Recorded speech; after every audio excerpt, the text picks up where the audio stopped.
Testing 1, 2, 3.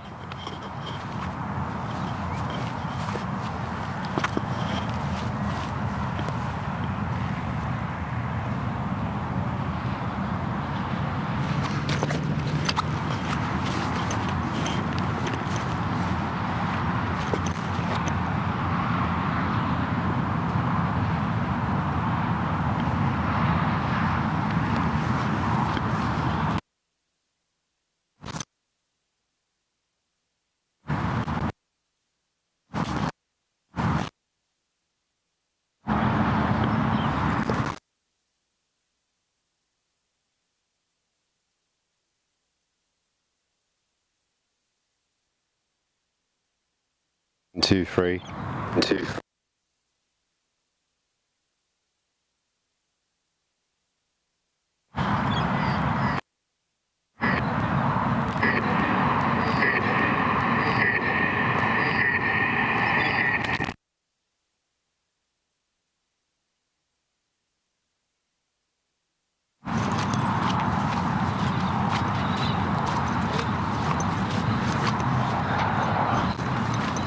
On it.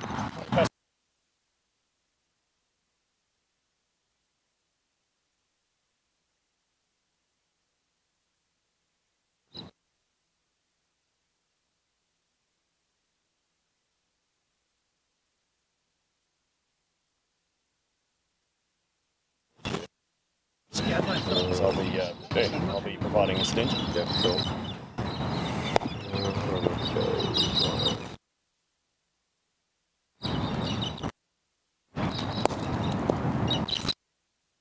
What happens if you don't let go? Hey Curtis, you guys not want to play music around? That wasn't me, that was. That was some drumming music. Oh, they definitely picked it up.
One, two, three.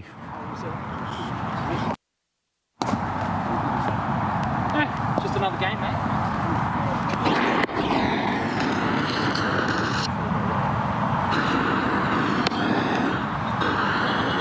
What are they going to do?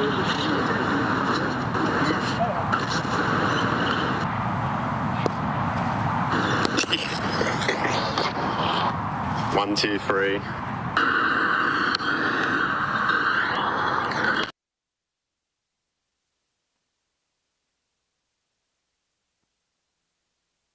We might be a bit far, but I'm going to put the receiver on this side of the. On the side, It's not light. Exactly.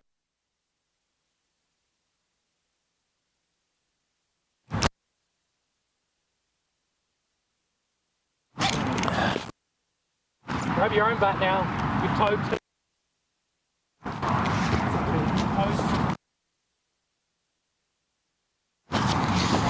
Going to be easy to see the length, but not the not the line from here. Yeah.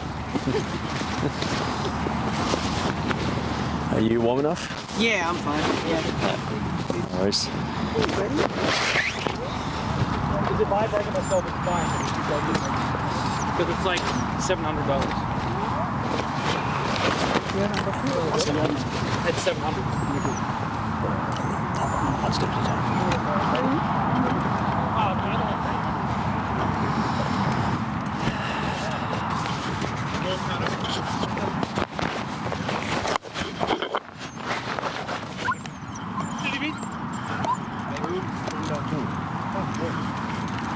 Pushka, how you feeling about Good, today, mate. A bit nervous, but I think it should be fine. Is this on? We're going live at 10. Pascal, say it's. Do you want to move the bit camera about this, like last time, like last year, or is it fine? Straight up. Yeah, like last year, or is it fine there? Fine. Oh, perfect. Let's do that. Okay. So he just wants to be in it. He's not. He's umpiring that side. Okay. Like last time, like last year, or is it fine? Straight up. Yeah. Bloody on. Yeah, the audio. Is it fine there? So drop that a little bit. Yep. I think it's when your body's between it. So just. As in like. He's not. It'll work better like this as opposed to this. Because it hasn't go through your body. Oh, right. I see. Yeah, so just as long as that can always see that. Yeah, no worries. We've done the call. Yeah, pad up because Aman is not here. I don't know what to do. Mine normally pushes it. I want you to face up at this point. Curtis, I have your jumper cables. I don't really want them now. Yeah. The car hasn't broken down since not having them, so maybe it's an over. We'll need a hand bud to bring out the barbecue. Carpet. Yeah, they're batting. Good. New Santa does get replay. So the order for today is going to be Bo opening with Aman, Haroon going 1 down, Bobby going 4th, Pascal 5th, Harish 6th, Bhaskar 7, Curtis 8. That's the order. Yes. I'm happy to bat Rumble.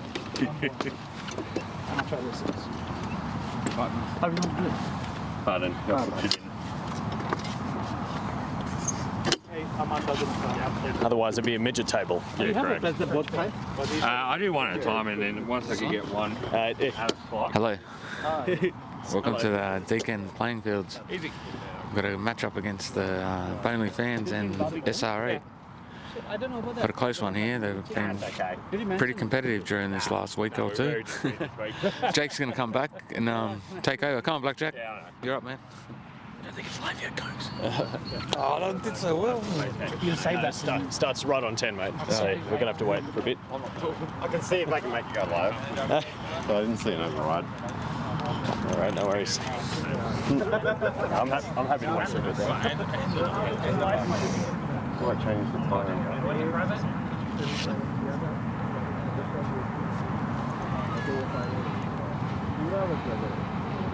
It's good because the ball will get wet a little bit. Just going to make a quick phone call. A little bit dry.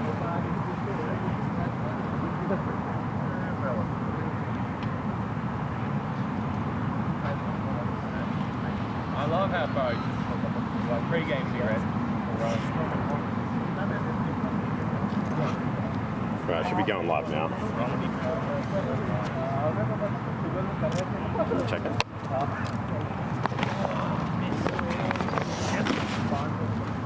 Come up somebody? Facebook.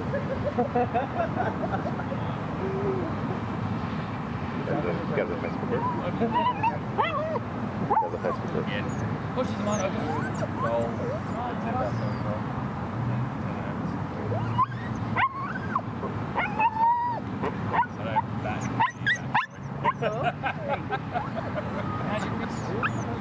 It's getting better. This is the main hand. No. Well, I don't know if that's right. Yeah, it's live. Oh, it's a machine. Have you seen that video of like the bloke's got the robotic arm and he's just like showing off and then he starts going That is staying going and keep Mine's fit. only one bowler that's better.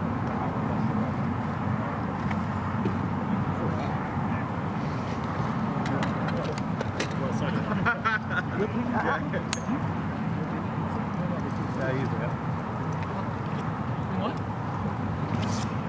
No,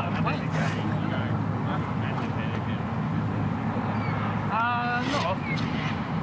Maybe like one drink a year.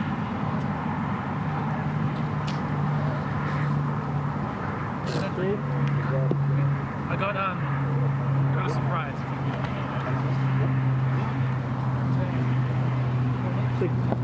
Hurry.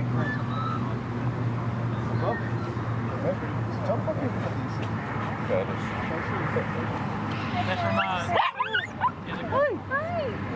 He's all wet. Sorry. It's okay.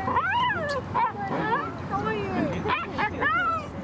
Calm yourself, Pixel. How are you going? It turned out good today. Yeah. The weather. Yeah, it's alright. Yeah.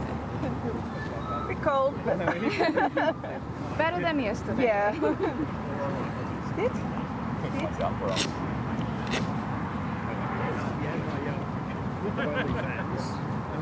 I almost bought a bat off the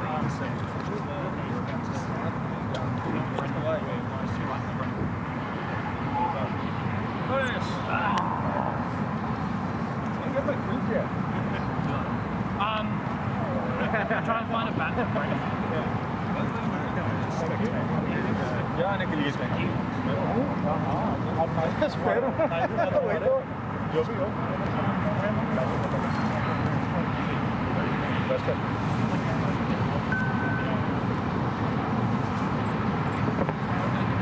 This is probably not the best spot for you. How are you? Nope, I do not like it now. Somewhere there. I'm hoping listen, the sun's going to come over. Yeah. But the wind.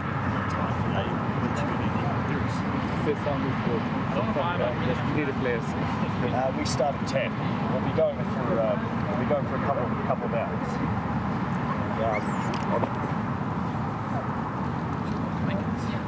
No, that's fair enough.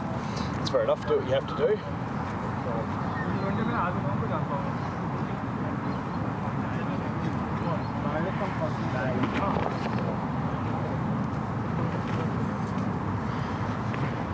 Just to make sure I know where everything is.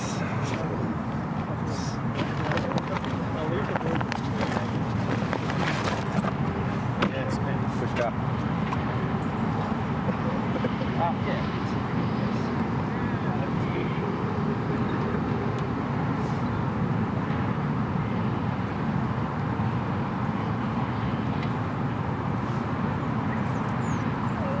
Oh, cool.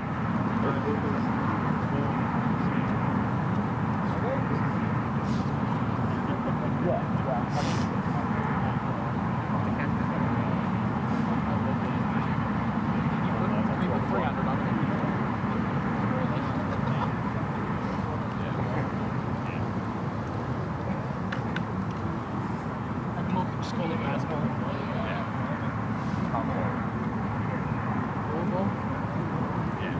Handball. Pushball. Low ball. Low ball. Small ball. Bone ball. Bone ball.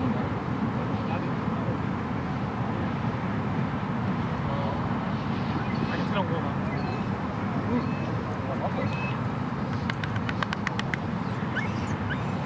Yeah, it's always wonderful to have her along, singing along. Yeah, it's a real blessing. Well, you can say it's much of a benefit. That was there for that. I think it's there. So we've got tactically, so that's good to have the movie video recorder. That's all the microphones. Yeah.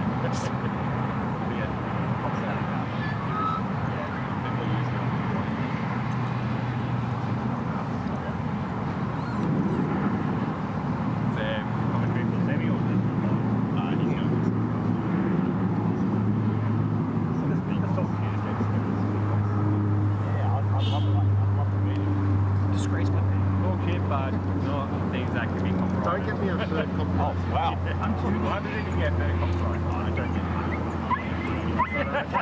Hello. It's a small size. Until one day. that. Until one day. Like, why? I didn't know.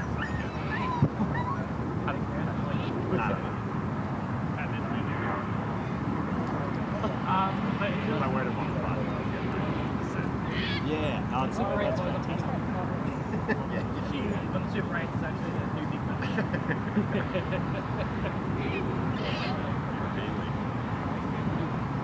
I do want to put a date. If you like the international version of where they I think you're not letting me in Australia. I gotta sneak them. Oh my goodness. All right, no worries. Will you all have a wonderful morning? Enjoy the Mollywood. Yeah, hope you have fun, and I'll speak to you tomorrow at some point.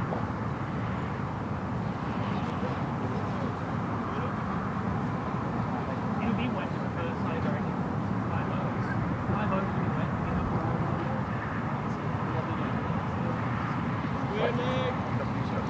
There's still a little bit of yeah, I reckon enough. Alright. Enough to rule that.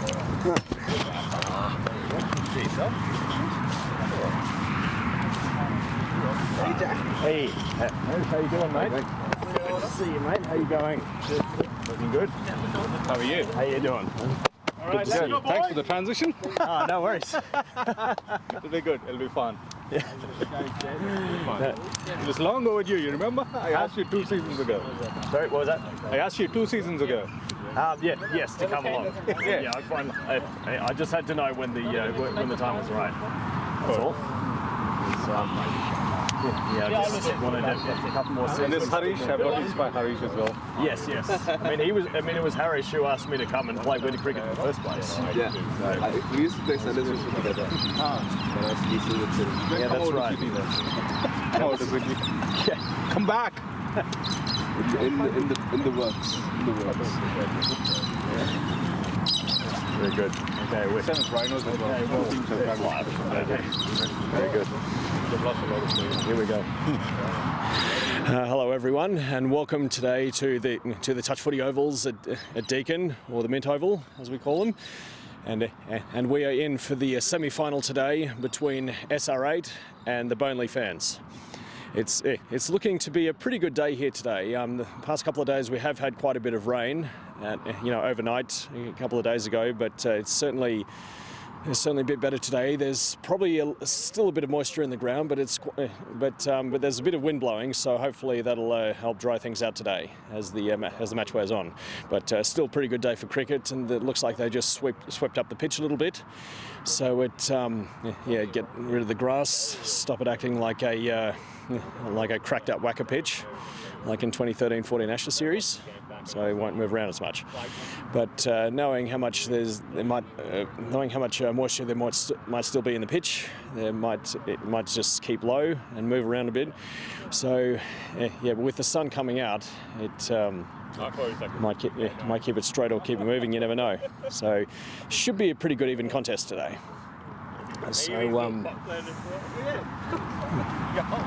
So let's see how we go.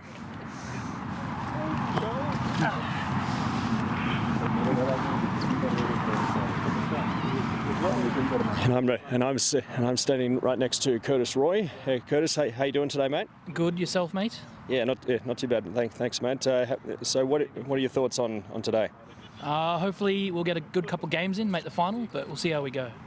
Yeah, no worries. And you guys are been looking pretty strong and all season, and certainly positive signs for all of you. Absolutely, but we'll see how we start off, and hopefully we can get a good game in. All right. Well, good luck today. Thanks, mate. You too. Yeah. And I'm right next to the Canberra City Cricket Club president, Troy Bourne-Scott. Troy, how you doing today? Yeah, good, mate. Good. A beautiful day out. The sun's decided to make an appearance, which is good. It should dry out the ground also during the match. Also a very important toss to win, I think, for also Bonely fans. So yeah, good decision to bat first. And we'll also see how the next 20 overs pan out. Yeah, beautiful. It's looks like it's a pretty good day for batting, but certainly there might be a bit of movement in the ball with the wet weather we've been having the past couple of days. What do you reckon? Oh, look, absolutely. There'll definitely be some early movement, definitely early in the innings. Also, there's slight breeze coming across the ground at the moment. But also, if we take full advantage, play some really smart shots and definitely shots along the ground. They're still a bit dewy this morning, so hopefully that might play a bit of a factor with the bowl for SR8. So if we can also wear and tear that ball a bit, then that should take probably a bit of factor out of that swing and movement, which should make it a bit more easier on our batsmen. Yeah, that's kind of true. And you talk about the outfield here. I mean, it's winter time. It's always pretty slow because it really just forces you to loft over a little bit more. So that's kind of the aim for the batsman. But this ground, unlike the other one, is always a bit more run. You'd expect. Okay, there's the first ball, driven to the offside, and that's just the start we wanted. No, absolutely. Aman definitely watched the ball very closely. Really good movement of the shot. Nice, good cover drive. Not too much power behind it. Again, just also getting used to the conditions, and I think that's a smart tactic. Also for Aman, I think it would be also for Bo as well, just to see what this ball does a bit early on, and just work around the ground so they just find their feet, find their confidence, find their eye. And then they can start also putting a bit more power behind their shots. And I certainly think they have the capability. And of course, we're one player's down today, who's both substituting for with Jimmy, who unfortunately has got COVID. So it's a bit of a shame to lose him. Yeah, no, absolutely. It was a very unfortunate to lose Jimmy. Also, call was made yesterday evening. Also factoring in also the health and also just protocols around also COVID-19, even though it's not mandatory anymore. Also Jimmy's still not 100%, also still has COVID at the moment, so still recovering. So also it was an unfortunate decision that also Jimmy couldn't play today, but also it is the right one. And again, Bo's a great inclusion also into our side with the bat, so he won't miss a step. Good running! Very lovely. Just a slight hesitation there. Again, they've got to call loud. They've got to commit. They've got to really support and back each other, just like a relationship. Exactly. A partnership, relationship. It's just it's amazing how it can coincide in that sense. So they've got to try and coexist, put the differences aside. Just reduce the conflict. Work out it's bad, and hopefully that all comes good. Shot! Oh, look at this shot, square driven. This is. Wait. No.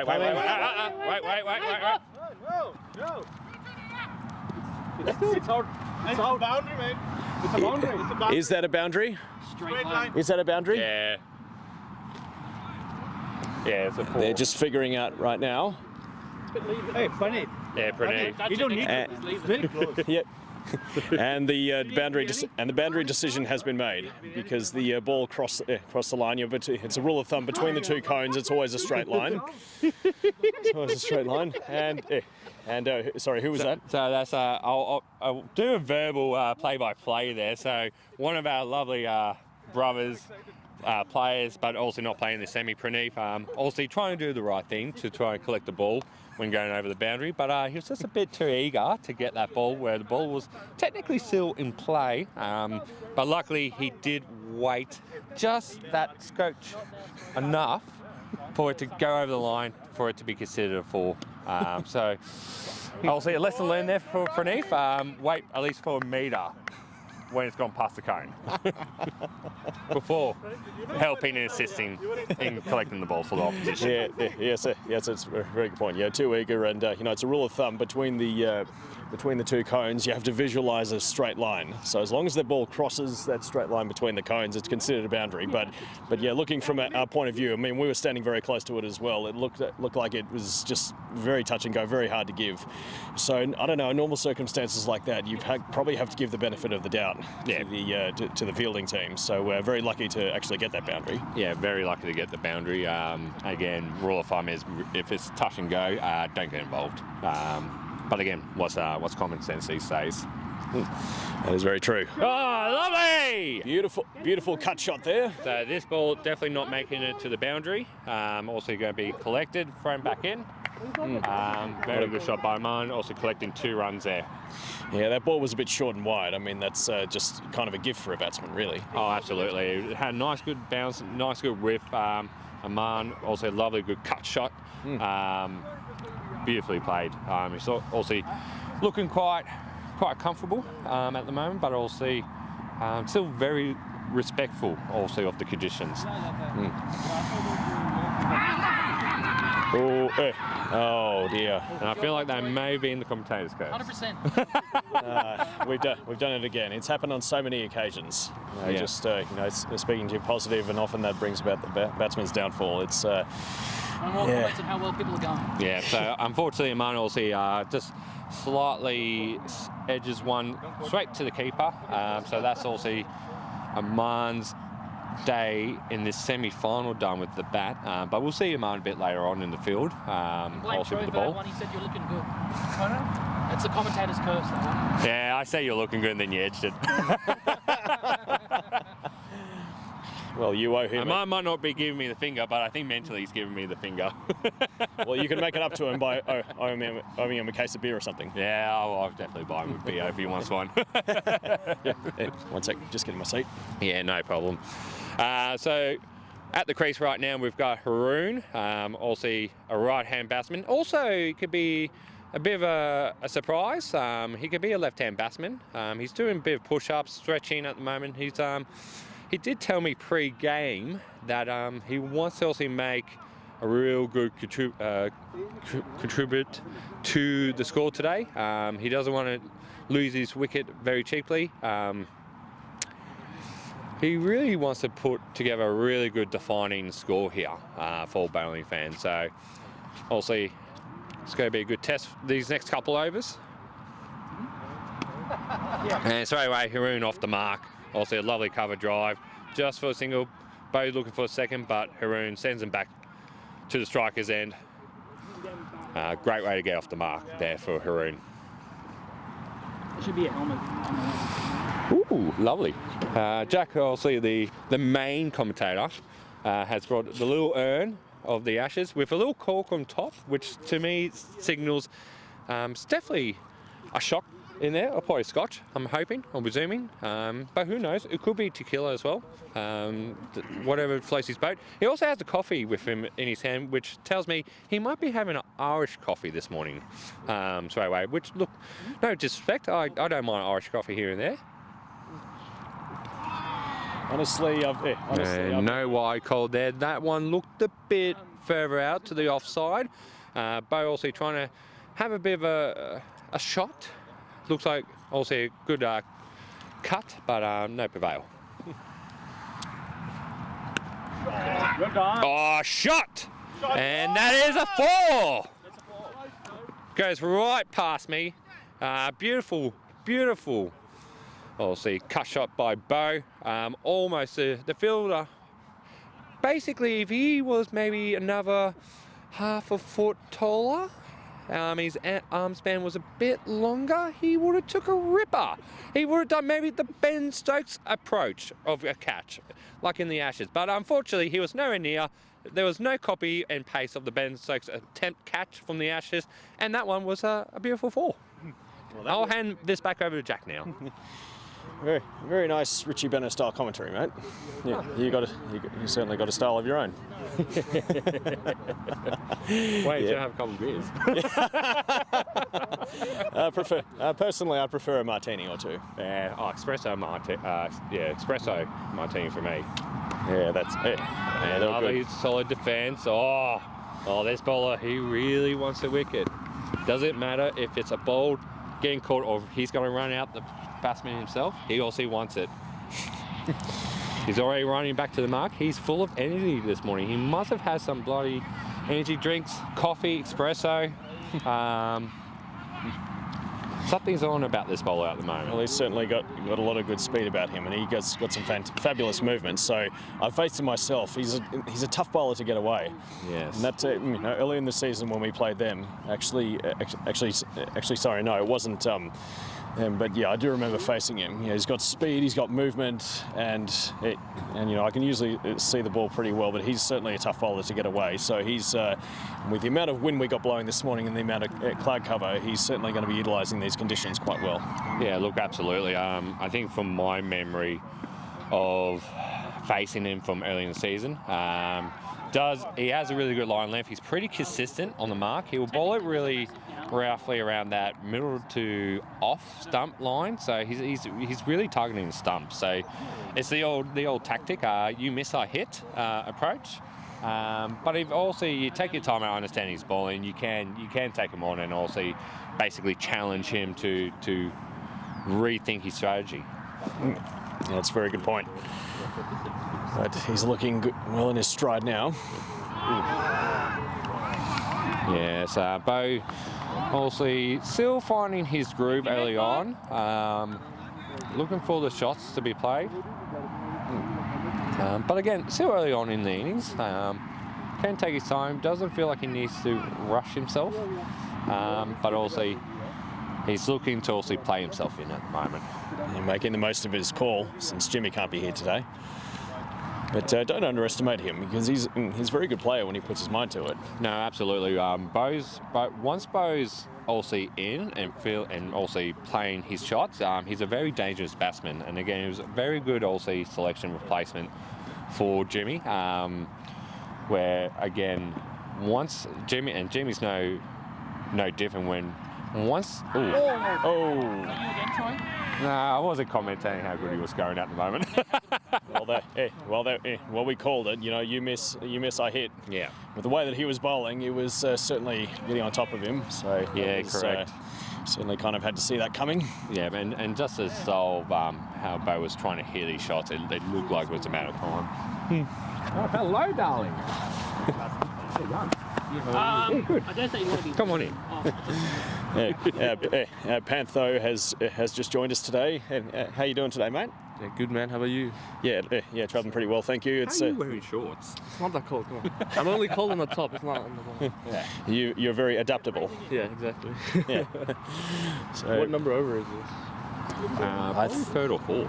I think third. Good bowler, shouldn't be yeah, even Bo admits that the bowler was bowling very well, so it was just, could kind of see that coming. Nice and tidy, just on the line, on the mark. Swings in a little bit late. In swings late. So, yeah, late movement. So yeah, Bo was saying also the bowler, nice and tidy, good line length, but also a bit of a late in swing, also coming back into the batsman. So also something that also Haroon will need to concentrate on, and also Pushka, who's now down at the non-strikers end. Also, that was the completion of the previous over, so we have a new bowler about to come in. That was very half-hearted, that shot. He was, I don't know what that was doing, but it looked like it was bouncing short and outside off. So it was definitely there to cut, but the fact that he hesitated just almost caused about his downfall. Well, it seemed like he was a bit surprised, just I guess the amount of bounce that came out of the pitch, where also it probably just looked like it bounced a bit more high than he anticipated, which also caused it seemed like a pull-out of the shot, which also still clipped the top edge of the bat, but very safely also went over the keepers, and also the third man. And they get a bit of a reprieve there. Two runs to the batsman. And in this format, with the wides and no balls, going towards the batsman, it kind of seems a bit of a steal. Oh, absolutely. Seems a bit of a steal. Also, those balls will not be re-bowled unless it is the last over of the bowling innings. Oh, and that is not wide. Not wide. Looked like Push just lost a bit of his back foot there. Looked like it was starting to slide, so may have also assisted with that missed shot.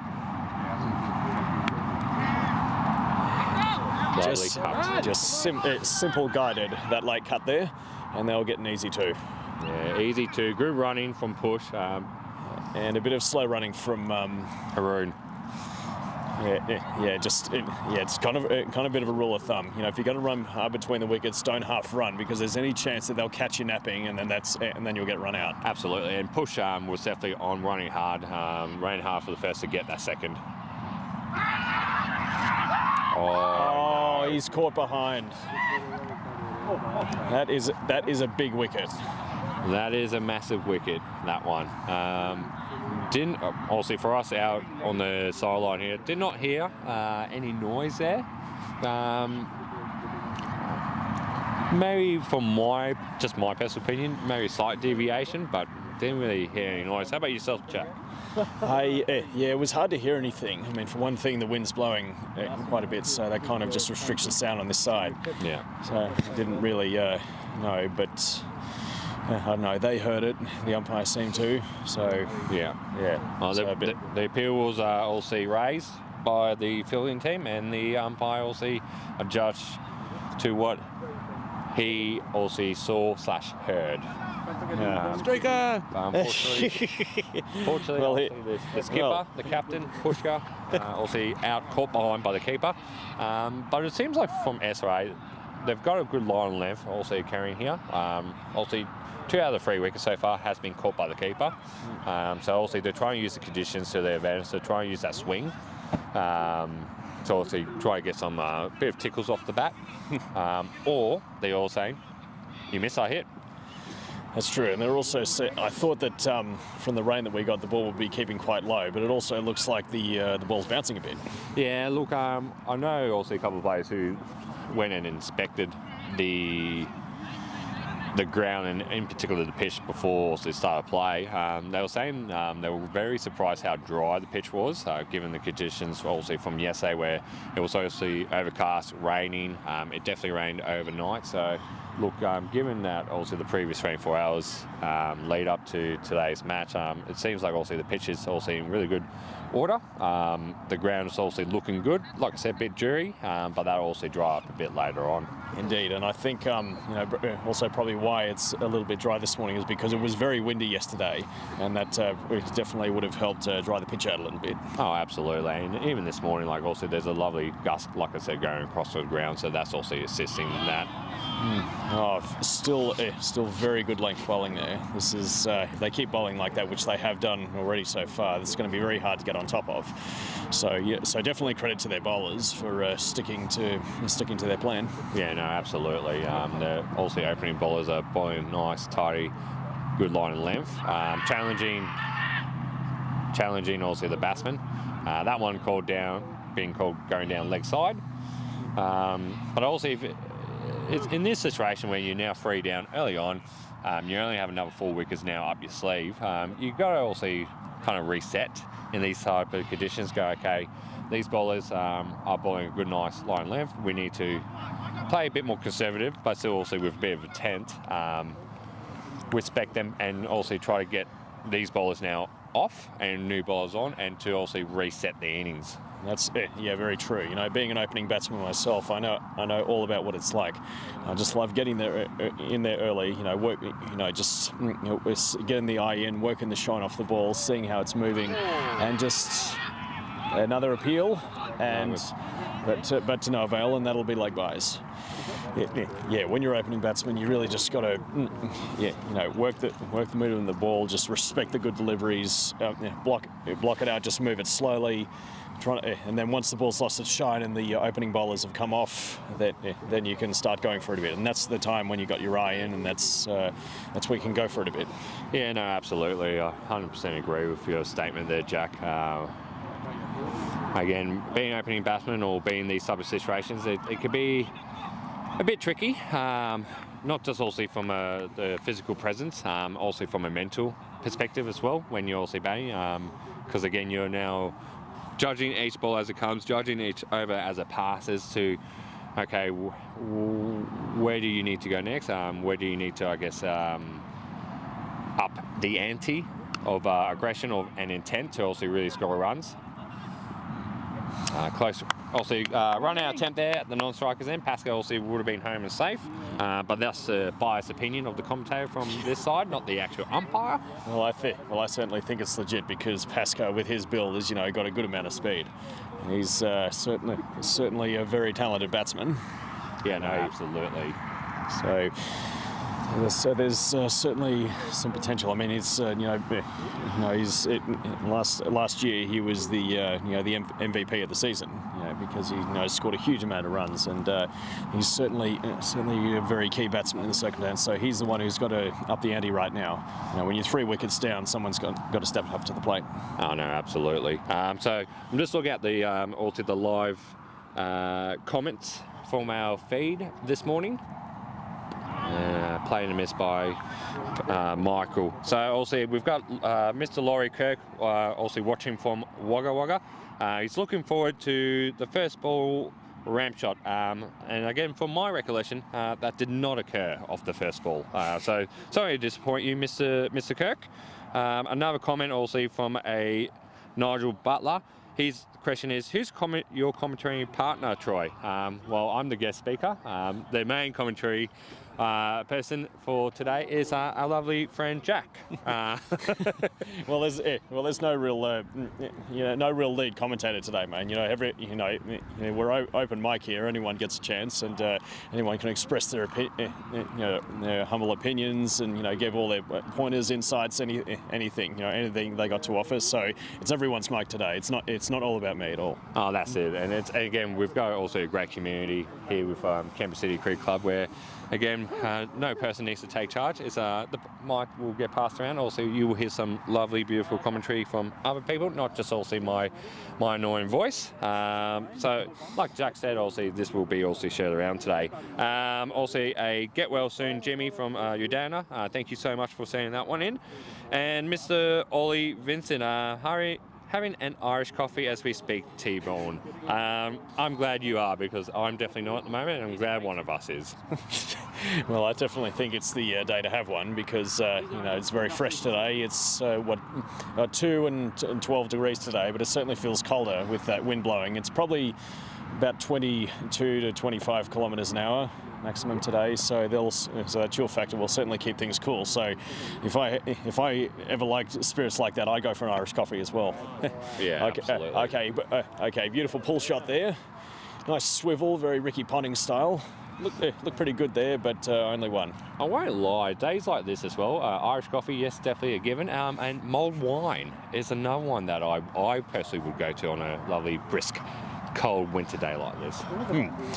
Yeah, I never really had anything like that before.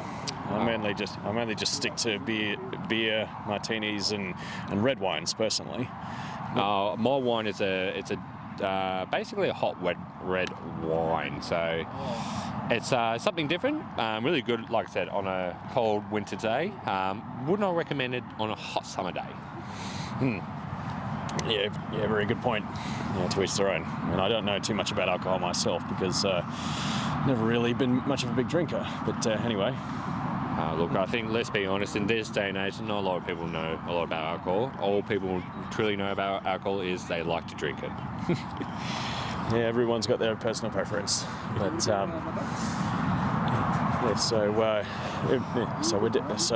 we're into the.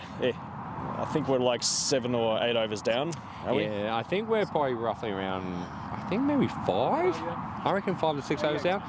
It is a change of bowler now for SR8. They're bringing on their spinner. Also, we've all faced them at one point or another through this competition.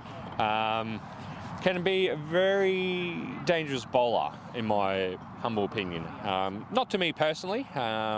But to other batsmen, I've seen he's been very dangerous too. So Haroon and Michael will need to work hard here. And yeah, he's that speed ball. Yeah, for the spinners, you really got to watch that one, because it can often come out of nowhere. It's that slider or flipper or whatever you want to call it. You never know when it's going to come, and it just, speed makes it very difficult for you to adjust your shot. There he bowls again, and that's the way you want to play it. Yeah, so. Absolutely. Also, with also a player of his calibre also coming in first ball, you're thinking also nice, good, probably a bit of a loopy slow ball to come out, but also he had a good slider, speed ball in there. And he pulls that away beautifully. That is a beautiful shot. They should go 2 here, in reality, if he had the speed, but no, he just wants to take the 1. Yeah, look, it's even one or two things with Haroon at the moment. He's either trying to conserve his energy, like I was mentioning before, he also wants to dig deep, have a big innings in this match, or we need to get back to pre-season training with running between the wickets with him. Well, I have to say that's certainly something that I'm going to instill in this team once I come here, because, as some of you probably know, wide has been called. Wide? Well, that'll give him a bit of a reprieve. Got to take advantage of that. Some of you probably know I'm coming to Canberra City next summer for the first time, and I'm going to make sure that everyone, I'm going to instill the fundamentals into this team, so that I mean, there's certainly great potential, but you know, it's very important to perfect the fundamentals before you get on top of anything else. So, look, absolutely. And again, like with cricket, there's also definitely three parts of cricket. It's your bowling, your batting, but fielding is also utmost important as well. I always say it's your bread and butter, it's your foundation of any obviously successful team, to also get the fundamentals correct and to build off that. That's right, and you know I played grade cricket for 11 years, and we did some very intense fielding sessions. It made us work to the core, and made us run hard, throw properly, the right catching technique, how you stand under the ball when you catch it. There's so many things under there. So that's if the team really wants to get up there, that's something that's going to have to improve. I've seen it myself. No, absolutely. So also ending over, new bowler coming on. Looks like we do have a change. It looks to be another pace bowler. Yeah, it looks like a pace bowler. I'm putting my money on a mid pace, but we'll see after this first ball. Yep, mid pace and safe. And look, that delivery there was definitely there to hit. It was short and wide, but he just played the wrong shot, or played that a bit too late. So, and that almost caused his undoing. So he's really got to watch that.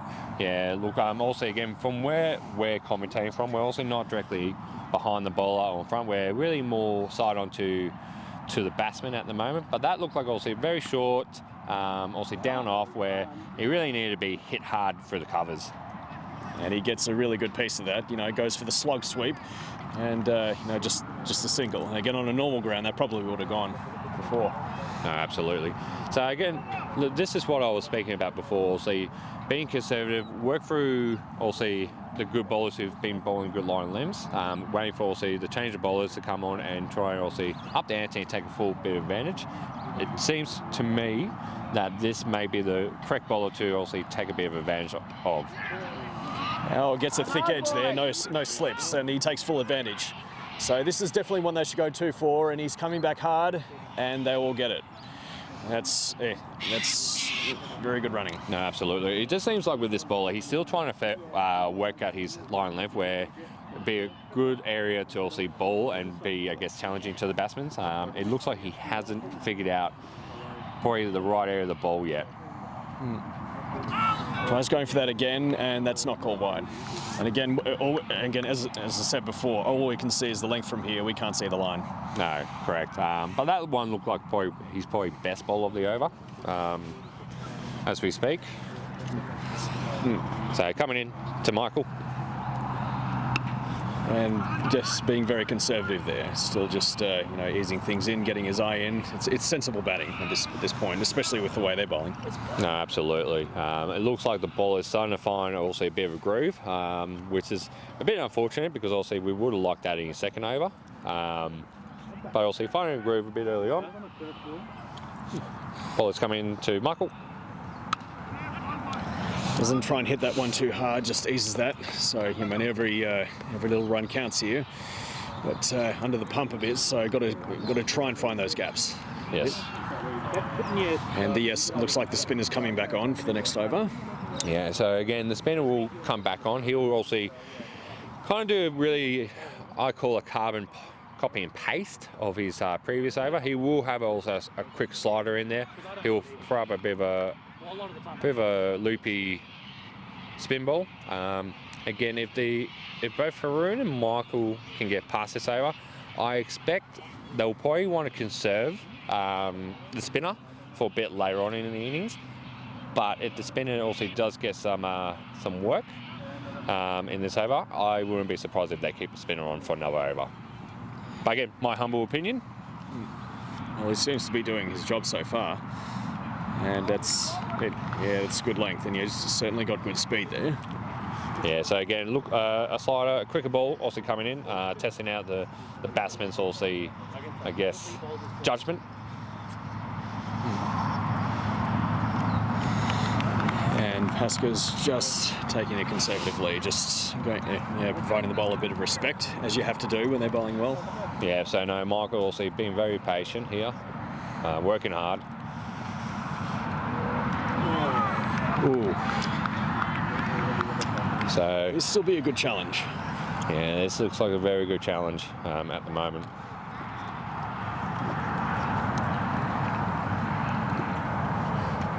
Bit more loopier, and and he's able to guide that away. That was really well done. Yep. I mean, that looked pretty much right at his feet, so they're never easy to get away. Yeah, so from also our point of view, it looked like the spinners also kind of just dragged a bit more down on the leg stump to try also really cramp Michael in, but he also dug it out really well, able to get obviously a single there.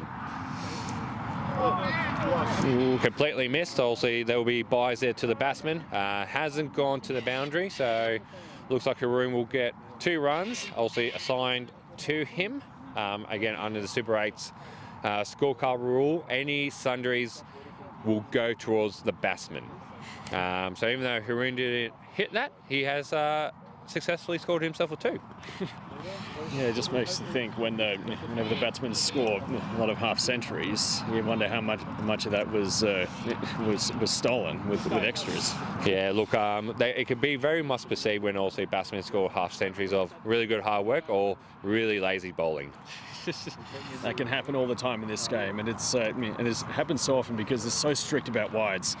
If it's just slightly out of reach when the batsman's trying to cut it, that's a wide, or if it just misses their leg, that's a wide. So in this format, like in one-day cricket, you really got to be tight with your bowling, and it really is not easy to do at all, especially in very cold and wet conditions. No, absolutely, and also for our viewers who may not be too familiar with the format of the Super 8 rules, so any no balls, wides, they will be also judged as 2 runs to the batsman who was also on strike. In particular, with no balls, if the no ball is bowled, then the next ball will be a free hit to the batsman, where the only way the batsman can get out is via run out or handling the ball. You certainly want to be very, very cut if you couldn't get that ball away to the boundary on the free hit. Oh, absolutely, and those are golden opportunities where also, as a batsman, you want to take full advantage of the free hit. For the bowler, it puts an added bit of stress and pressure on them to really conserve and make sure the best outcome is a dot. Indeed. Indeed, but nice little push to the onside there. Keep rotating the strike for how tight they're bowling. That's what's going to need to happen. Yeah. Really but you have to say they're a little behind on the run rate, so they've got to try and up the ante. But again, with such tight bowling like that, and that was very well dug out by Michael, it's not easy to get away. Yeah, look, again, it's been also a bit of a catch-22 also for this innings, where 3 early wickets had lost. Also, both Haroon and Michael have gone, we need to be conservative, we need to also value our wickets and keep our wickets. So also it has been a bit more slow scoring.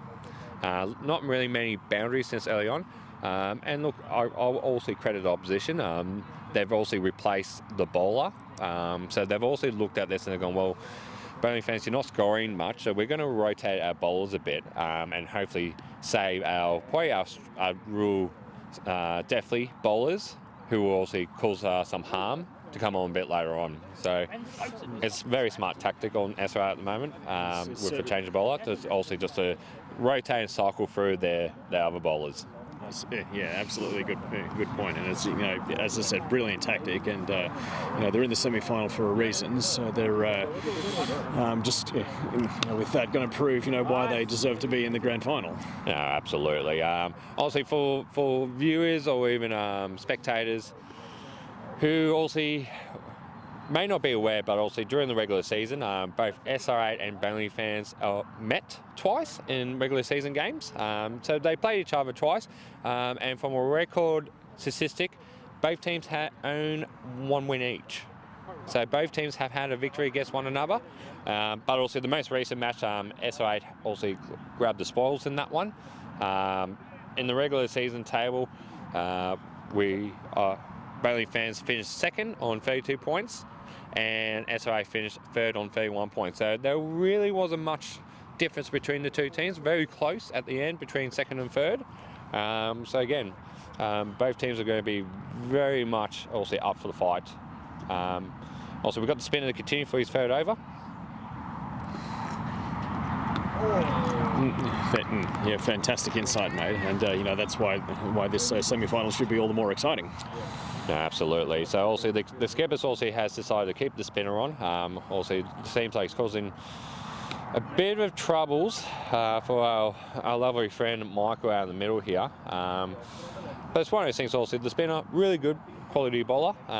Is he being used up a bit too early?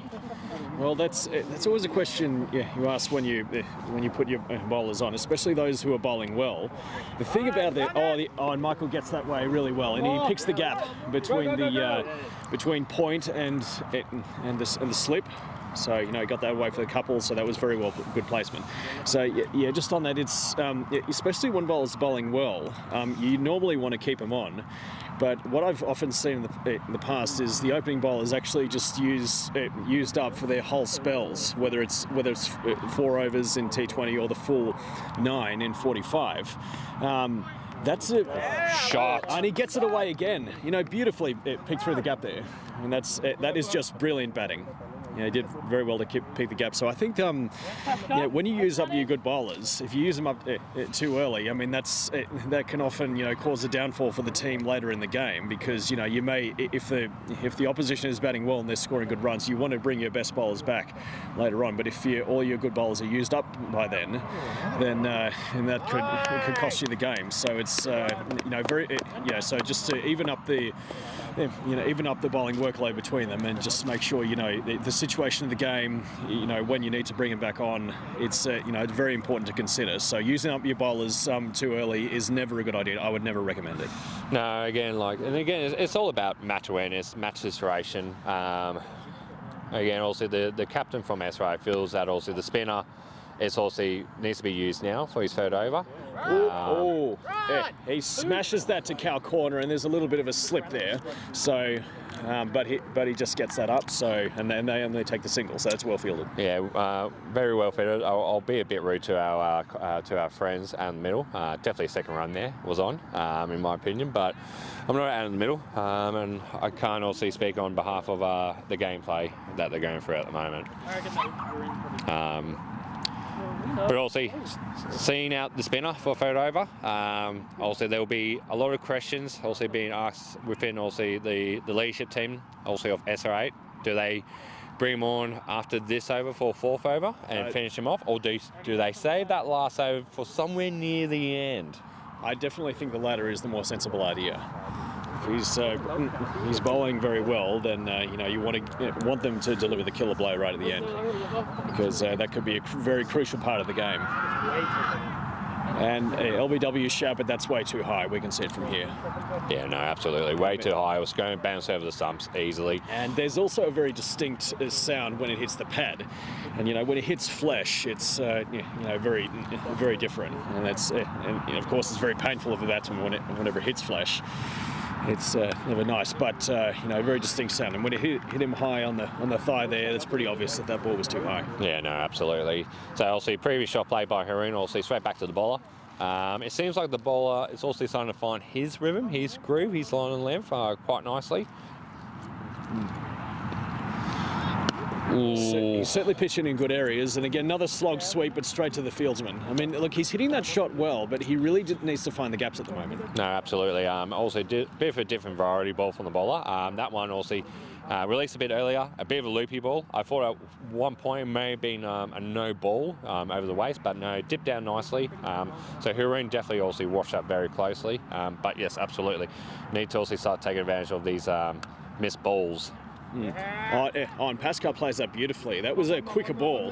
That was certainly right off his feet, but he did very well to get that. And just a single, but he had some good speed on the exit velocity on that. So I'd love to see the numbers on that one.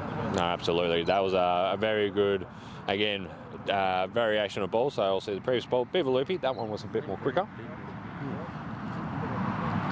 Little fuller, more attempted Yorker, but he gets that away on the onside. Wait, that's 5 runs. That's hit the jumper. That hit the jumper. That hit the jumper, so that should be penalty runs by rule.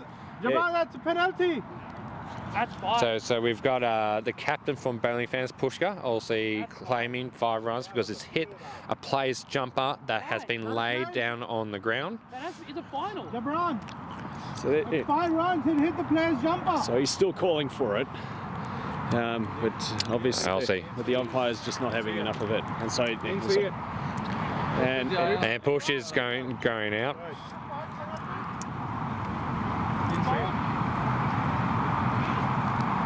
So obviously a bit of a stop and play for obviously the question being raised by the captain of Burnley fans, Pushka Kapoor, saying that hit the player's jumper. Obviously from my point of view as a commentator, try not to be biased, definitely hit the jumper. Should have been an additional 5 runs. But again, when that all occurred, I did look at the umpire and his eyes was down at the scorebook. So obviously didn't see it. Also no judgment towards the umpire. Very stressful task the umpire also has to do in the Super 8s, where they've got to also adjust the bowling and then enter the scores on a notebook. That is right, and Pushka's out talking to the umpire about this right now. I'm not, can't quite hear what's going out there at the moment, but Pushka is absolutely adamant, and I mean this is a fair deal because, as I said, any foreign objects hit automatically five penalty runs. So the umpire probably should have seen this. Yeah, correct. Should have seen this, and it's a fair case to raise from Pushka. It's not I guess unbiased in any way, but at the end of the day, Pushka could also raise his case, but ultimately it will be left with the umpire to decide in that ruling. But again, this is not a drinks break. This is not an advertisement break. This is just also a break of play, just in regards to also raising a case of also what occurred in the previous over, and then also for the umpire to also judge, and for us to continue on. So the ball had already stopped when he was doing it. No, he missed me. That's not the rule. The rule is it's 5 runs. So the feedback also from the captain of Burnley fans, Pushka Kapoor, that the umpire has adjudged that the ball was fielded. So it wasn't still in play, it wasn't misfielded, it was fielded prior to the ball hitting the jumper. Again, different opinions on that as a spectator, commentator, and again, not trying to be biased. I'm just also saying what I observe. I don't agree with the umpire's decision, but doesn't matter if I agree or disagree. I respect the umpire's decision at the end of the day. That's what we have to do, because they're the ones who make the decisions in the end, so we just have to accept them and move on with the game, which is what we are doing now. And Pushkar pushes that, Michael pushes that to the offside, nicely guided for another single. So, getting these singles nicely, but again, there's really just got to try and find the gaps. And there's a huge gap here on the offside field. They got no covers, they got no point, only a backward point and a deep extra cover. So, I mean, the ball's, if they bowl short and wide, the ball's right there to cut and you can get a boundary out of that. Yes, no, absolutely. So obviously during all this alteration, there has been a change of the bowler. So the spinner has been taken off. Also, the intent is also to save his final over for a bit later in the bowling innings. A new bowler has replaced. Again, it seems like a bit of a mid-pace bowler. Haroon also hits that down to in between square to fine leg. For a single. Once again, acing that slog sweep, but still having a bit of hard time finding the gap. No, absolutely. Also, there's been some comments here on the sideline that Haroon bats very deep in his crease, as an observation from a couple of the spectators here on the sideline. Well, I certainly like to do that because I don't like to be caught out by the wicket keeper, because the wicket keepers love to throw the ball back at the stumps after the ball is bowled and catch you out of your crease. There's some who like to bat further out of their crease just to take the good length out or get on top of the Yorker, but I like to bat deep in my crease. That's just the way I like to, to each their own, really. Yeah, no, look, absolutely. Every batsman has their preference of stance at the crease, and a lovely shot, also down to deep third man. by Hiren. Looks like they should get at least 2 here. If good running occurs, they could get a 3, but no, just a 2 here. So yeah, it's going back onto also the batsman's stance at the crease. Everyone's also different and unique. Jack also likes to also stand deep, a bit more deep in his crease, also using the crease to his advantage and take away the keeper, just like Haroon. Where also my personal preference, I do like to stand out a bit from the crease, just a little bit with the pace bowlers. In particular with the spinners, I will have at least a bit of my foot back in the crease when facing the ball, because generally speaking, I'm a more of a back foot player, so I would more times than not also move my back foot back into the crease. So that's where I would be more secure and safe. Even with the pace bowlers, when I'm standing out, if I play a back foot shot, using my back foot, generally by the time I move my back foot, it's going back into the popping crease. But again, each to their own. Bo's a really good example that I know he also likes to take his stance on the leg stump. Some players like to take the stance on the off stump, or a bit of both. Yeah, it's a very good point. You know, especially for a back foot player, a bit like Usman Khawaja and Alistair Cook, particularly getting their foot back in the crease just to get across and get on top of the ball. It's I mean, I'm a front foot player, so I wouldn't really know how it works, but it's if it works for them, then great. So that's it's very respectable way to bat. No, absolutely. So also we've had the change of bowler again, so they've brought the spinner back on for his final over. Interesting tactic here. Very interesting. What's your opinion, Jack? Well, it's hard to say. I just think, and he skies that slog sweep again. It's going to fall safe. They're going for 2. They're hesitating, and this is a bad move. Yeah, good running, they just made it in. If that ball hit direct, Pascoe was out for all money. Well, 2 things there. Yes, also if it hit direct, Pascoe will be having a good commentary team when he came back.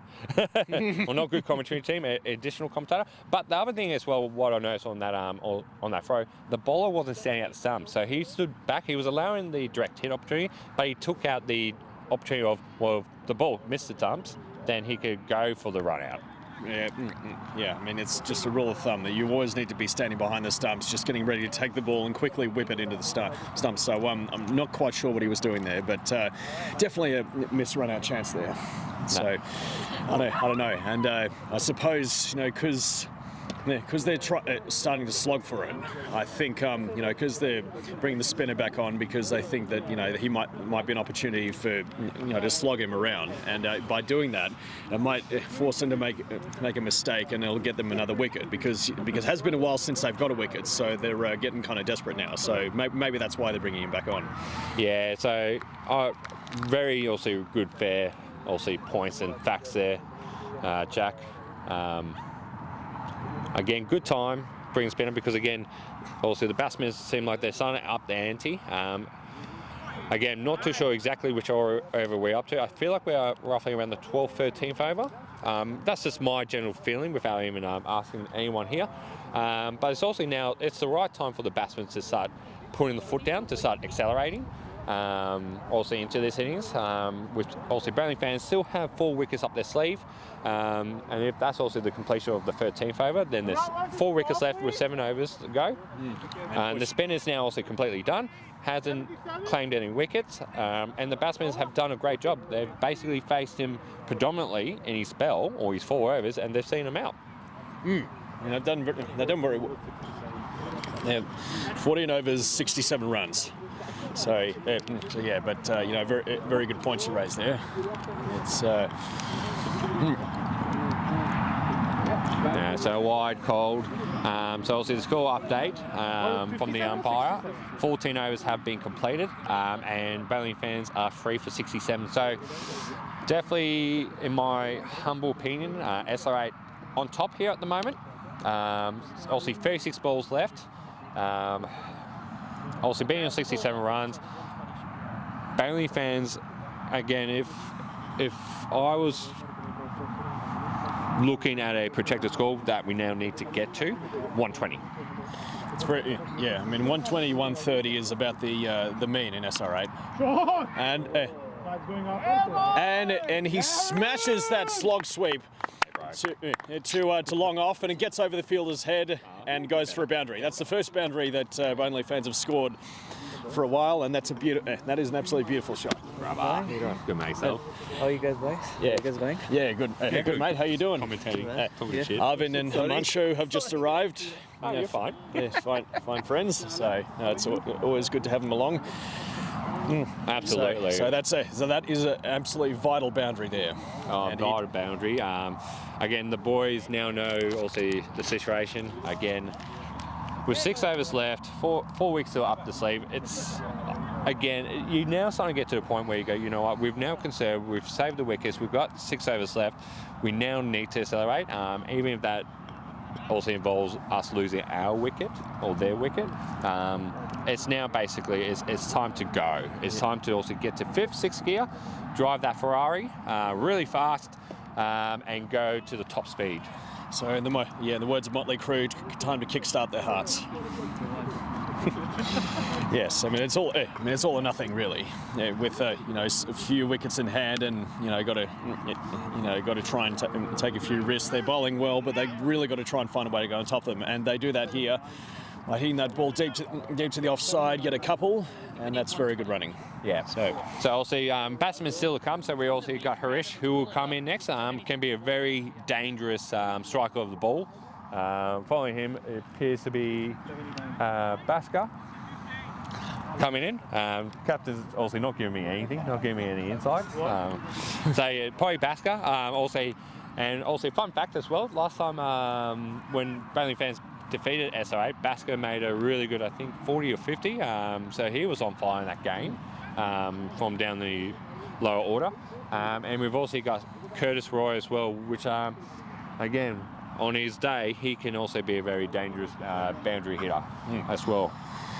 Yeah, I think once or twice when he's gotten his opportunity to bat a little higher in the order, he's actually made the most of that and made a few decent runs. Oh, and he's hit that high, and it's hit high. It just stopped the ball, and just before it got to the boundary, so that was beautifully stopped. I mean, if he didn't get his hand out there, I mean, that was probably going for 6 or 4 any day. So he did very well to stop that. Oh, 100%, really good effort to stop that. But again, credit, shot was beautifully timed, beautifully struck. And you could hear, you could hear it off the middle of the bat from here. Oh, absolutely, it was a glorious shot.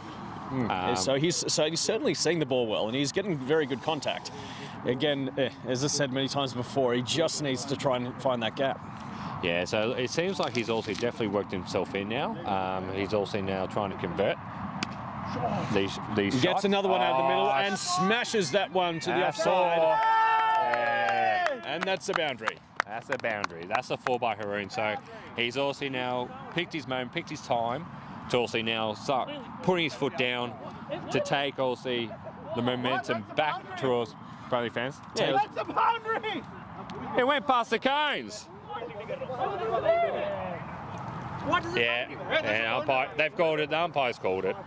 I mean, it's common courtesy that the fielders always need to call when the ball's a boundary. Yeah.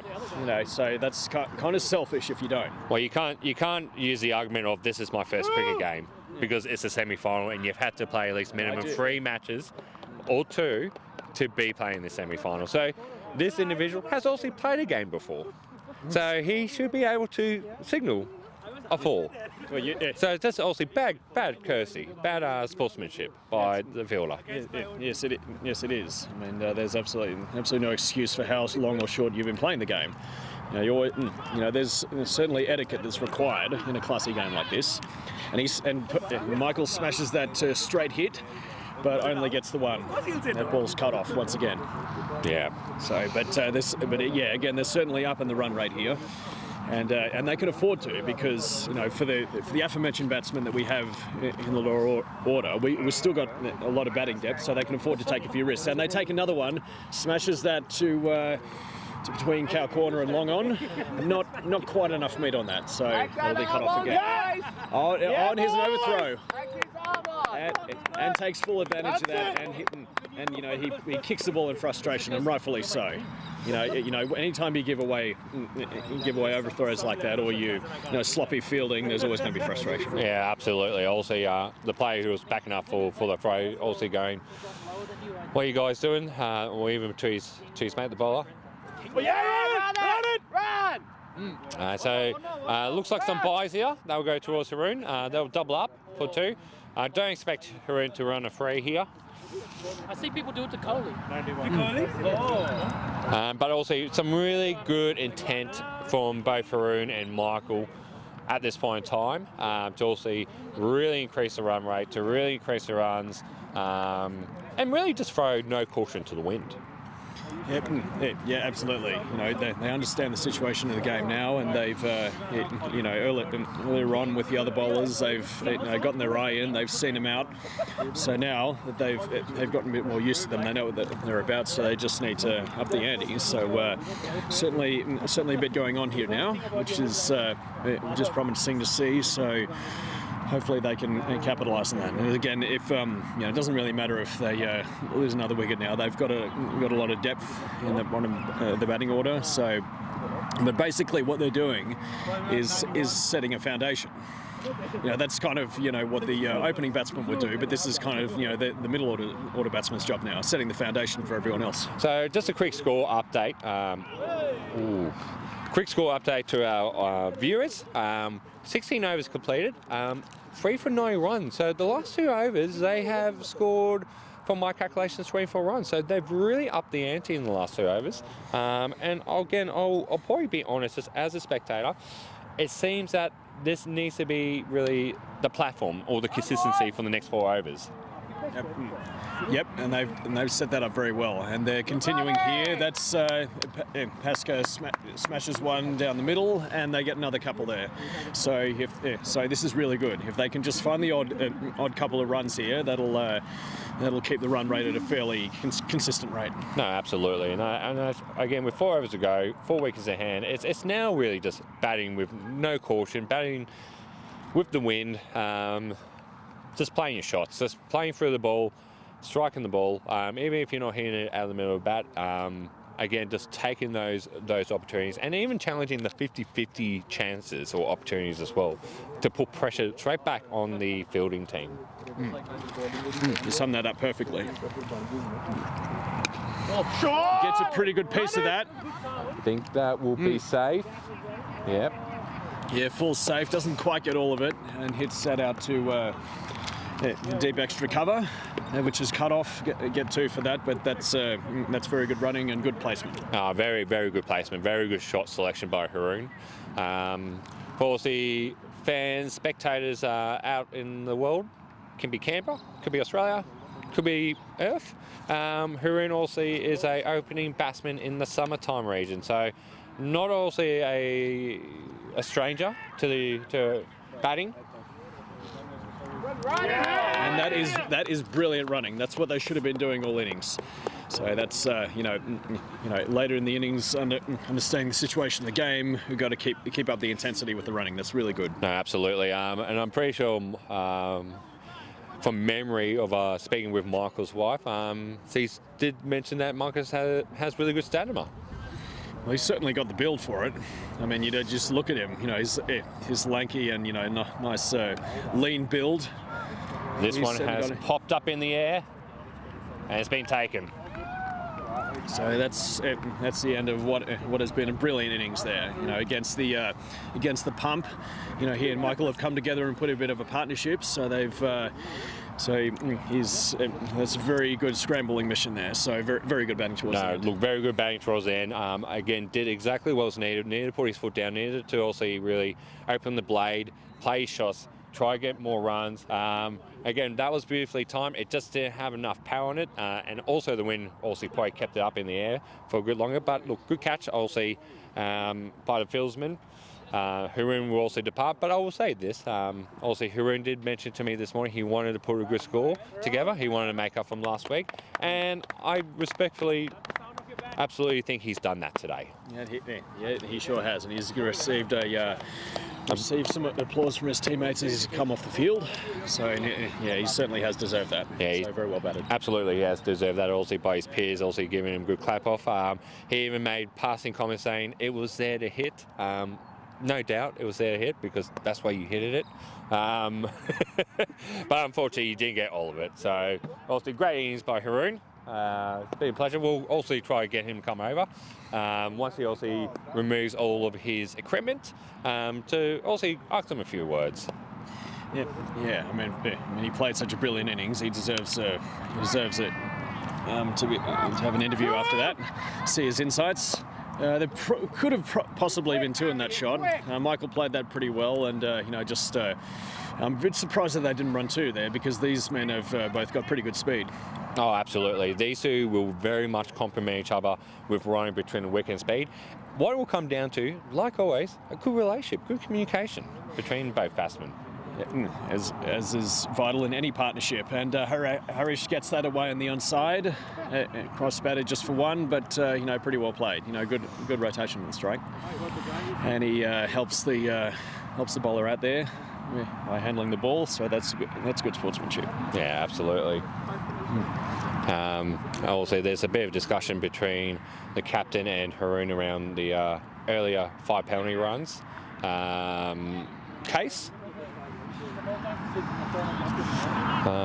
I still think that it's. I still don't think it's rocket science at all. That was pretty obvious, and the penalty run should have been given. Again, look, and this is where again I will respect the umpire's decision because when that all occurred, his head was down on the notebook. Oh, and he smashes that up to the fielder. Oh, and he's dropped it. The fielder drops it at long on. Very, very bad mistake by the fieldsman to also drop that one off Michael. From what it seemed like the fielder he did not time his run. He was a bit slow running, and I don't think he anticipated the ball dropping as sharp as it did. Yeah, probably not. I mean, it wasn't the hardest catch in the world, really. Harish gets this away to the onside. That's going towards the boundary. It just looks like it's clipping the line. Cannot tell from here. But the fielder is not. It is not signalling, and that's the way it's going to be. Yeah, look, that's the way it's going to be. Honestly, we even for us here, spectators, we don't have a really good view on that. We can make an opinion, but it's very much a 50-50 call. And again, you've got to give it to the fielder if it was a 4 or not. But also from earlier observations of their judgment call, it seems like they won't call it, which is very sad. And that is very good running again. Again, if that was a direct hit, that could have been a very close call, but that's very good speed. That's what they need now. Direct hit, absolutely out. It was a very good throw. It was very close to the stump, but again, where's the bowler backing up there? Not down low to the ground. Again, if he had a clear, even collect, could have got the stump still, could have got probably Michael run out. So a bit very questionable in regards to also how the bowlers helping their fielders try to get this run out. That is very true, and it's a kind of rule of thumb. I always make a rule of thumb whenever I'm trying to prepare the ball to come to me. You got to get down low, lower your knees a little bit, have the weight on the balls of your feet, just so you're ready to power off in any direction, just to get low. Get in any position just to receive that ball. So, yes, the lowering your center of gravity is very important. Yeah. So just a score update: 18 overs completed, 105 runs taken. So good running between the wicket again for both Michael and Harish. What I'm going to try and do, I'm going to try and get our lovely friend Haroon over for a bit of a chat. Okay, very good point. He played a beautiful innings, a beautiful rearguard innings, and set the foundation for the team when they were in a little bit of trouble. So Michael smashes this ball to the offside, and just for one. Again, got a fairly good piece of that, but not quite enough to get to the boundary. But still rotating the strike here as best as they can. So Harish on strike now. So Haroon, how you doing, man? That was very good rearguard innings. After being in a bit of a trouble, you kind of stepped up the ante there. Yeah, it's not an easy pitch to bat. When the ball pitches, it comes on really slow. It's pretty wet. It's pretty hard condition. It's not going to be an easy chase for them either. Yeah. You reckon that there's still a bit of movement in the ball there and a bit of bounce? You reckon in the wicket? Yeah, uneven bounce. There's no movement, but there's a lot of uneven bounce. It doesn't come on the bat. Yeah, the plan between me and Pascal was just stay in there until the 16th and see what happens after that. Yeah, no problem. And You reckon that, how's how's Michael looking out there now? He's looking good. I mean, if he gets some strike, he might hit a few. Let's see how it goes. Yeah, no worries. And what's the plan when you get out in the middle? Because obviously you want a few extra runs on the board, but if you get a few more here, it's certainly defendable enough. I mean, what's the plan when you go out there? I think we need to just pitch the ball in a good length, let the pitch do the trick for us. The uneven bounce will do the trick. So that's the plan. I would probably, if my arm is good, I'll probably ball it and see how it goes. Yeah, well, hopefully it is, and we can see it take a few wickets. But very good innings. Congratulations and best of luck on the field. Thanks, man. Thank you. Yeah, always classy, Arun, with a fantastic innings there, and late cut there by Basker. Got it. And they go for 2, so that's very delicate shot. Very well batted.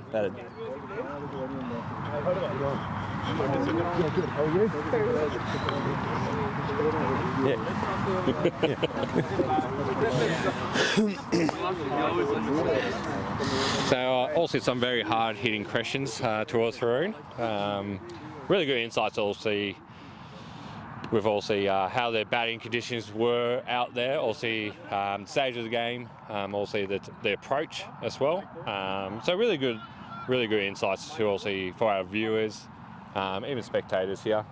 Haroon is giving me a cheeky smile like I'm just talking in thin air at the moment. He's giving me the nod.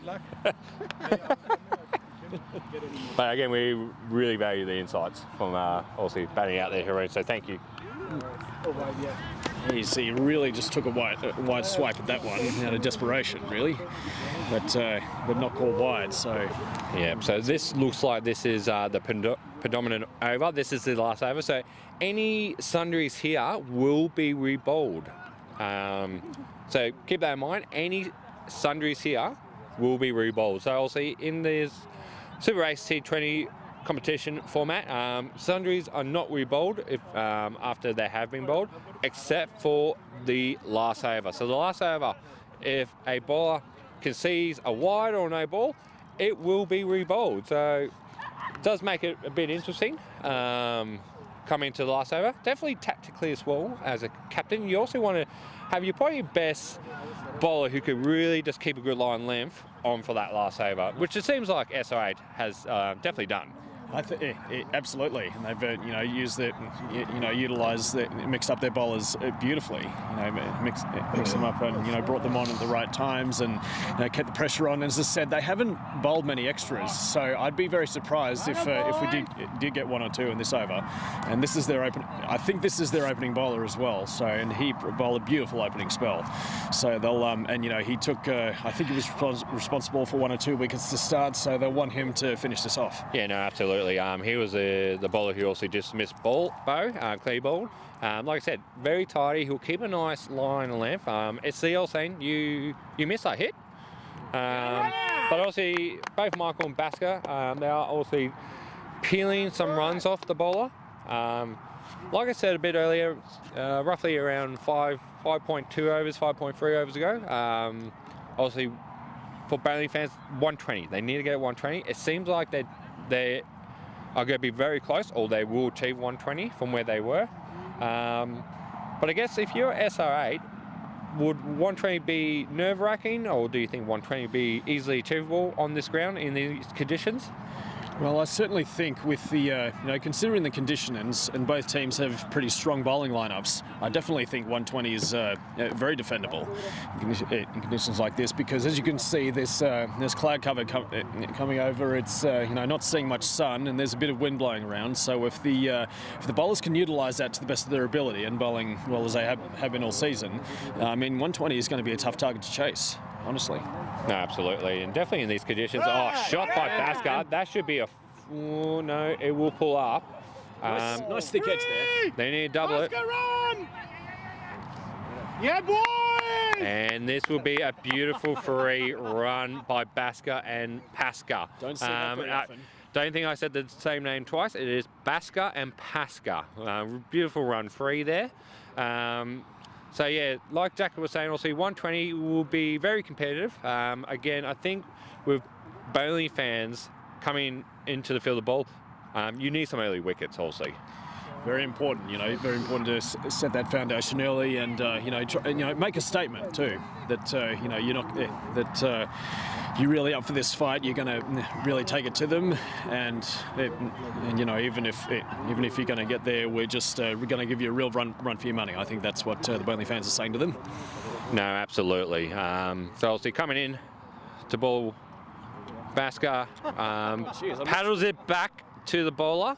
Not quite sure a gentle paddle, and that was the last ball of the innings, ladies and gentlemen. Last ball of the innings, ladies and gentlemen. So we'll see, the innings has finished. From my recollection, 5 wickets fell in the innings. The score, I'm still waiting for update from the umpire. Still waiting for an update from the umpire of the score. But also, I think 120 would be also the ideal solution. So I've got the captain here, Pushkar Kapoor. Pushkar, your thoughts on the batting innings? It was not a good start from all of us, but yeah, Haroon and Michael made sure we got there. And yeah, and Haroon gave the support to Michael, Michael gave support to Haroon. It was a good, and at the end Bhaskar and Harish made sure we got some runs on the board to defend. And yeah, we'll see how it goes. And we're still waiting for the 5 penalty runs, where the opposition was claiming that the ball had stopped before it hit the jumper, but it hit the jumper. So yeah, they were claiming it shouldn't be 5 runs, but we will make sure we get those 5 penalty runs. Otherwise, everyone can just start swinging the jumpers when the ball goes for a 6. Yep. So also you're still going to continue your case for the 5 penalty runs. Again, I know myself and also Jack, we did make some comments around those 5 penalty runs to try and be, and we were saying we were very much impartial. We weren't also favouring any team here. But again, from our observation, the ball was definitely still in play. It did not come to a complete stop. So my view is, if it was the bowler's jumper, I would have been like, yes, it's not 5 runs because it's cold, it's understandable. But the fucking jumper, sorry for cursing, but it's like that. But the jumper was in the middle of the field.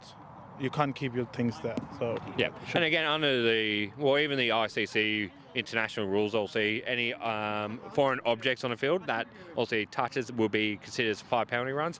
And within the also Super Race T20 competition rules, there's no difference there as well. So it should be assigned as 5 penalty runs. But also that's going to be a case that will still be continue to be pushed. Also, there's no further comments also at this point in time. Yeah. So yeah, I'll get back to my team, and thank you, Troy and Jack, for heading us out. No, thank you for your time, Push.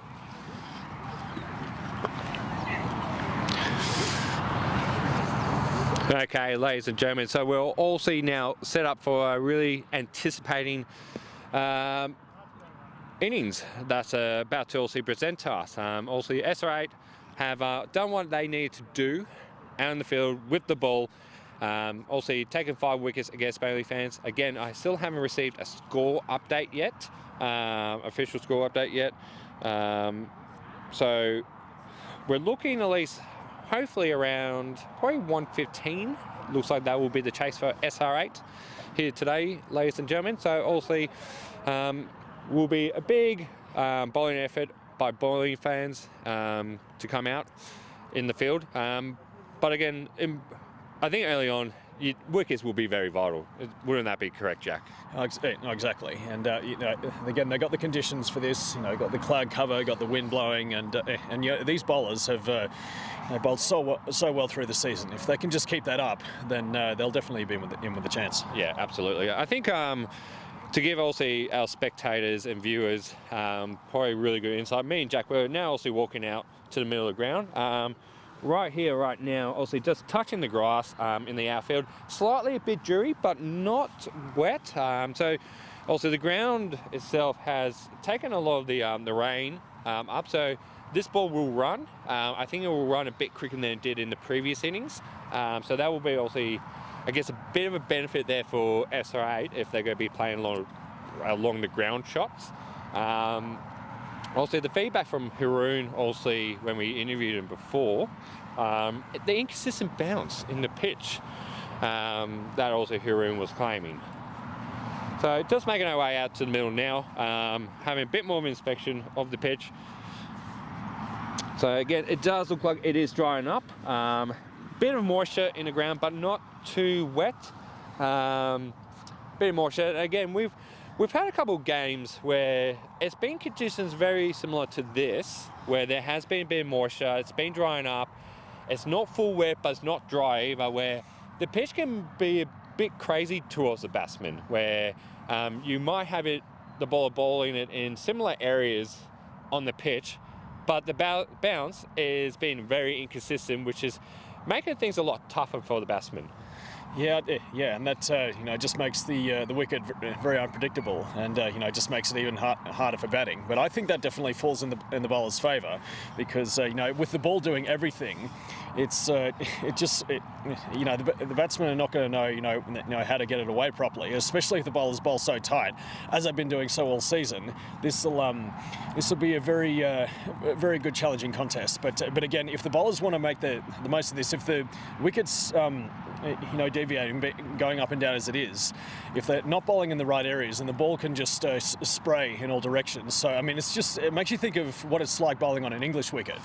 No, absolutely. And this also brings some recollection also of an earlier game from this season, in particular also for bowling fans when they versed Lake Lions, and it was on the opposing ground behind the back hill of also the View, where it was very similar conditions to this, where the pitch was playing very much havoc to the batsman. It was inconsistent bounce, and again, if you're not concentrating on that line length and that bounce, you're going to be found out very quickly by the bowler, and you're going to lose your wicket very quickly. So it's also in favour it seems like also with this pitch, it's going to favour the Brave, where also early on in bowling fans' innings, yes, a couple of wickets were lost. Definitely some good caught behinds, probably really good line length, identifying that bounce and also bowled. But also with Haroon and Michael also rebuilding, it also showed that they had to be really on the ball to also counteract that bounce, that inconsistency, to ensure they didn't lose their wicket, but then also try and then start turning over the run rate. Absolutely, and you touch base on that early on in the innings, when they were trying to get the ball away too early and trying to smash it. I mean, that's what kind of what got them undone. But then when Michael came in and Haroon, they found they just really had to slow it down, get the eye and see what the pitch is doing, and then just slowly play their way in. I mean, that was the smart way to go on a wicket like this. No, trying to go too hard too early on a wicket like this, especially when they're bowling well, you really just got to try and seam out a little bit of time, and that way you get your eye in, you get your rhythm, as Haroon and Michael did, and they were able to build a partnership and just set the foundation for something respectable. So on a wicket like this, that's definitely the smart way to go. No, absolutely, and we're just walking down to also where the bowlers will also take their mark to run in. Again, doesn't seem too wet, so there should be some good grip here for the bowlers to come in. So for bowling like Aman, Curtis Roy, even Michael Pascoe, if he does pull pace today, Harish, for example, there should not be any, safety concerns from slipping over. So it seems like they should be able to get their normal action in, the normal pace. So there should be no excuses really for the bowling fans, bowlers. Absolutely not, and as I said, it's dried up really nicely, and that's thanks to the wind as well, and there's a bit of sunshine going. So I mean, I think right now it just seems like it's the most ideal time to bowl. Yeah, no. If they can, again, if they can just get their speed right and their line and length well done as they've done all season, then I definitely think that they'll be in with a chance. But they can't change anything. As dry as it is, that's bowling well into their run-up's favour, so they shouldn't be afraid of that. No, great. And again, for the viewers and spectators who, or spectators will know, but for the viewers who are also not here, the wind's coming from also a cow corner region, going across the field to a deep firm man position. So it's running across. So again, a couple of wickets also fell very late in the innings for bowling fans. Were also down around the long on area, was being held up in that wind gust basically zone. So just obviously for viewers in regards to why obviously some of these balls haven't been put away around the cow corner, that's where the wind's coming from today. So obviously all the wind's getting really pushed back behind the batsman, so it does make things also a bit more difficult for scoring. Again, 120 could be 115 that SR8 is chasing. Could still be a very hard chase, given the bounce on the wicket, given the wind of the ground. It could be a very interesting second innings here in this match. Well, and I think it'll be very interesting to see how the batsmen go about their plan, because they know what this wicket's going to do, and so they'd really just got to be very conservative with their batting. And you know, if as I said, if they can't find the boundary on that side because of the wind, they really just got to focus on finding those gaps and keep running as hard as they can between the wickets. But I think with good ideal bowling conditions and bowlers bowling as tight as they can, I think that's the smartest strategy they can do today. Just keep working it through those gaps, run hard between those wickets, and play the ball on its merits, and but always just wait for that bad ball. Always just respect those good balls. I think that's the way to go. No, I couldn't say it better myself, Jack. So, ladies and gentlemen, what we'll do, we'll take a bit of a break now. Also, we are in between innings at this point in time. Bowling fans are warming up, also with their fielding tactics. SR8, well, again, I'm not too sure of their ritual, but they're also preparing to bat now. So, ladies and gentlemen, we'll also come back to you in the next probably 5 minutes to continue the commentary for the next innings.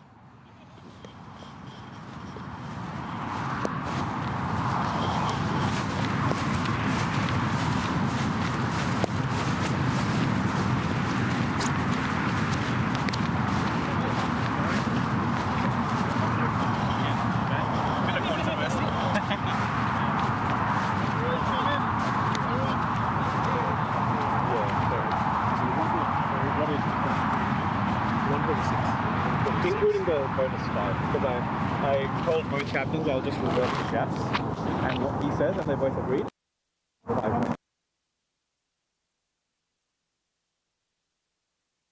He's like,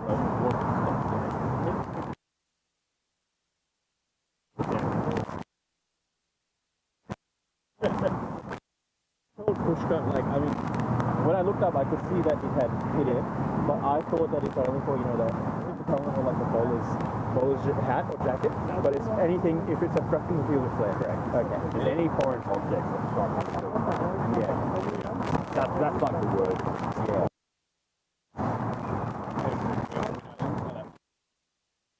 At the end they came, they asked me no, it's fine. Picked it up. They said that opportunity.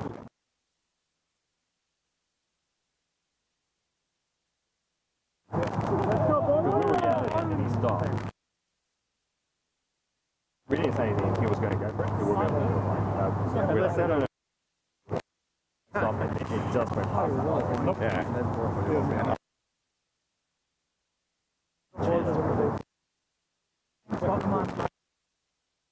But when is that obvious? I was just waiting for him to see what he does, and then I thought,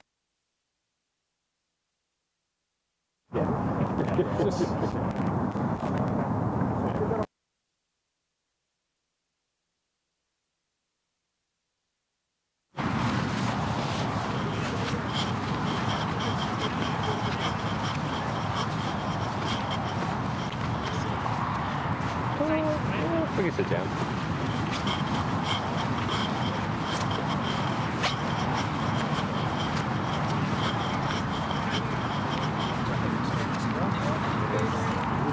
Now I got a barbecue here. Okay. I got to pull out. So I'm going to start plate cooking. Hopefully in this eating. Will help. Yes. And also keep warm. And keep warm. Yeah. Sounds great. Yeah, so I didn't reply about drinks and stuff. Like one by one people were pulling out, and I also called it last night. I was like, I'm sick. That's all good. Pushka was saying something about you guys not heading out tonight. I don't know about that. It's a mistake. Would you go to the casino, which would be the logical option? Nah, I'm not going. I don't think I want to go in general. I just want to relax. What? Good on you. One of the So because of this at the moment, I'm like waking up at like 6:30 in the morning, so I thought. No, it's getting better. Did you get your MRI? No, not yet. No, but it's getting better. It's feeling better. That's good. So no, physio thing's another 2 weeks, and then I can take it off. Nice. So yeah, hopefully. But no, she was funny. She's like, oh, so like any discomfort? I'm like, sleeping sucks, cooking sucks, this sucks. And she's just like, sucks. Really? And I was like, you're writing that down? She's like, your words. That's so good. So she took a photo.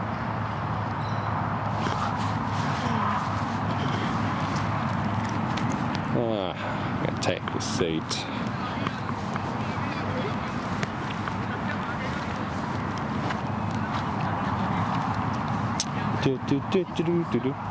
Searoy's. I think Jack's. This one? Yep.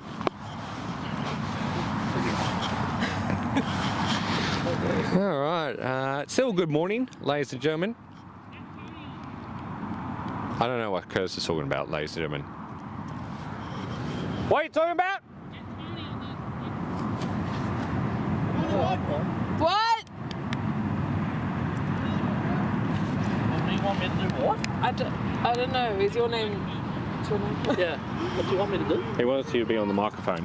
Oh, fuck it. Oh. And we got a spectator walking away. Yeah, no, not going to happen, unfortunately, Curtis.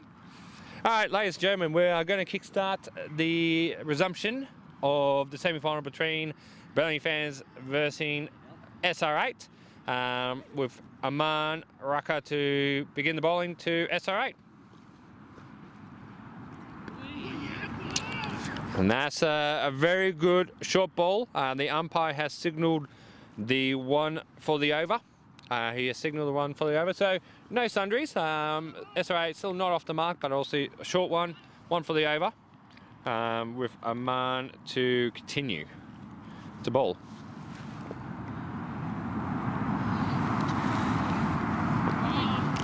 And the second ball of Aman's over, a dot ball. Bit of a different tactic here from this captain, Pushkar Kapoor. I've noticed that obviously he's the keeper today. So during the regular season, Haroon has been keeping, but obviously a bit of a change here with Pushkar Kapoor. Oh, what a catch, ladies and gentlemen! What a ripper of a catch. Also, the batsman has cut it down to a basically, I won't say gully region, but it was a beautiful cut shot. But Bhaskar, great hands, soft hands, roughly around, probably just above his ankles, has taken a ripper of a catch. A ripper. And I don't think you, unfortunately, would have seen that on the camera. So I hope my explanation will give you some really good and joyful highlights there, ladies and gentlemen. But it was a spectacular catch. Also, the fellas, the boys, definitely going around Bhaskar after the completion of that catch. And Aman, off the mark, has claimed his first wicket for this semi-final for Burnley fans. Jack, any thoughts, comments? Well, I just have to say that was an absolute stunning catch. He was fielding a deep backward point there, and that ball was coming to him at 1,000,000 miles an hour, and you could just hear it when it just smacked into his hands like that.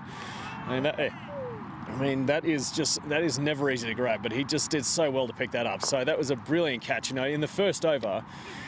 Yeah, that's just the start that you want, and you want to make a serious statement. So after those couple of fairly loose balls, you'd say, you'd think that the batsman was there to had the opportunity to smash it out, but he smashed it pretty well, but just picked out the wrong fieldsman. And Bhaskar, showing his amazing fielding skills, picked that up. So that's definitely one for the highlight reel. No, absolutely. And ball's gone down to, obviously, Bhaskar at backward point. Also, no run there by SR8. They are also very now nervous about Bhaskar and what they'll do to them, obviously, from what it appears. But also, really good over by Aman. So far, I think 2 runs. Sorry, ladies and gentlemen, off the over with 1 wicket.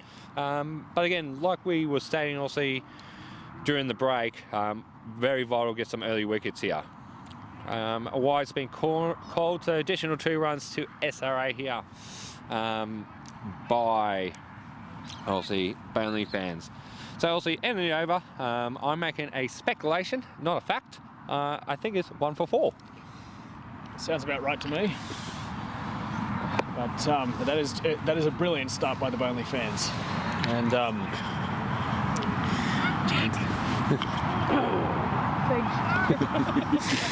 yeah, just posing for a quick photo there. It's always good, always good fun. So also bowler coming into the attack. We've got Basker, the man who took that absolutely stunning catch. Very stunning catch. So Jack, obviously Basker's a spinner. Tactically, good tactic to open obviously with pace and spin, or do you think it should be the conventional pace? Well, I mean, you often see this in T20 that the spinners often open the bowling or a first drop.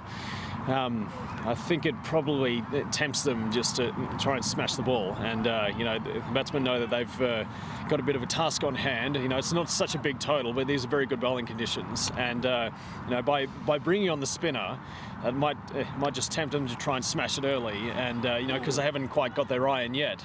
It might just, you know, possibly tempt them to make a mistake. So it's, and if the ball's spinning a little bit here, you know, with these conditions, it might not actually be a bad tactic. No, absolutely not a bad tactic at all if they go right. Appeal and too high. Yeah. So the umpire has adjudged the ball bouncing over the stumps. So obviously not out is the call by the umpire.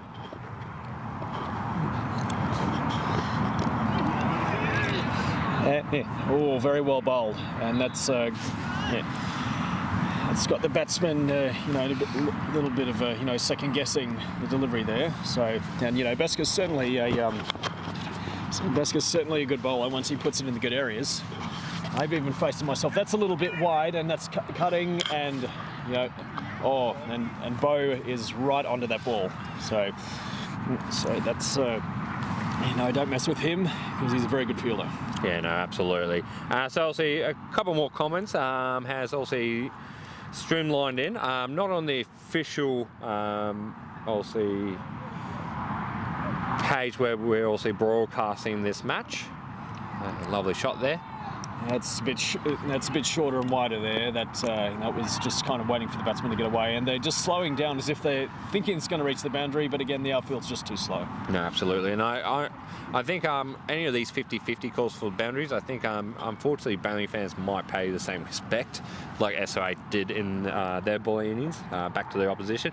Anyway, getting back to also the comments from also one of offline chats. Also Jimmy Butler, who's unfortunately has COVID at the moment, also unfortunately cannot be here today playing or even be here with us, has asked to get the tunes going during the broadcast. Well, Jimmy, unfortunately we are not allowed to do that because our lovely camera and mic specialist Michael Pasca has told us that'll be a copyright infringement, and he doesn't want a third copyright infringement. So no music to be broadcast, unfortunately. Jimmy, would I prefer some music? Absolutely. I will not disagree with you. But this is not my setup. I'm just a humble commentator. Yeah, we wouldn't want to disrupt the illusion of the game, would we? No, absolutely. We don't want to also create this as a sidetrack to the main attraction with having a concert going.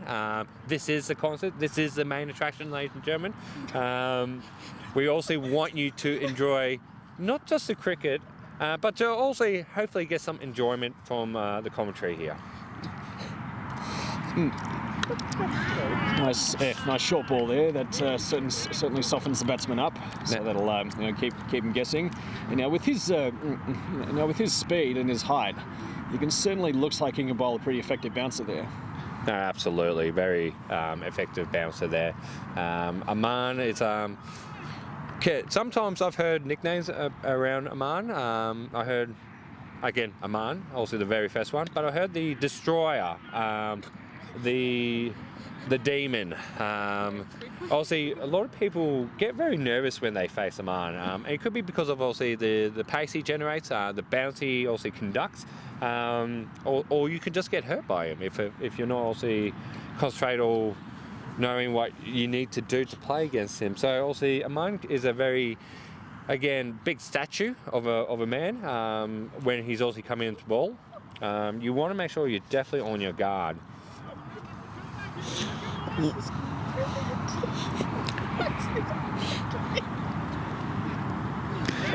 Oh, very, very nice recovery there. Yeah, beautiful follow-up from the previous delivery. That was it was fast and just outside off stump.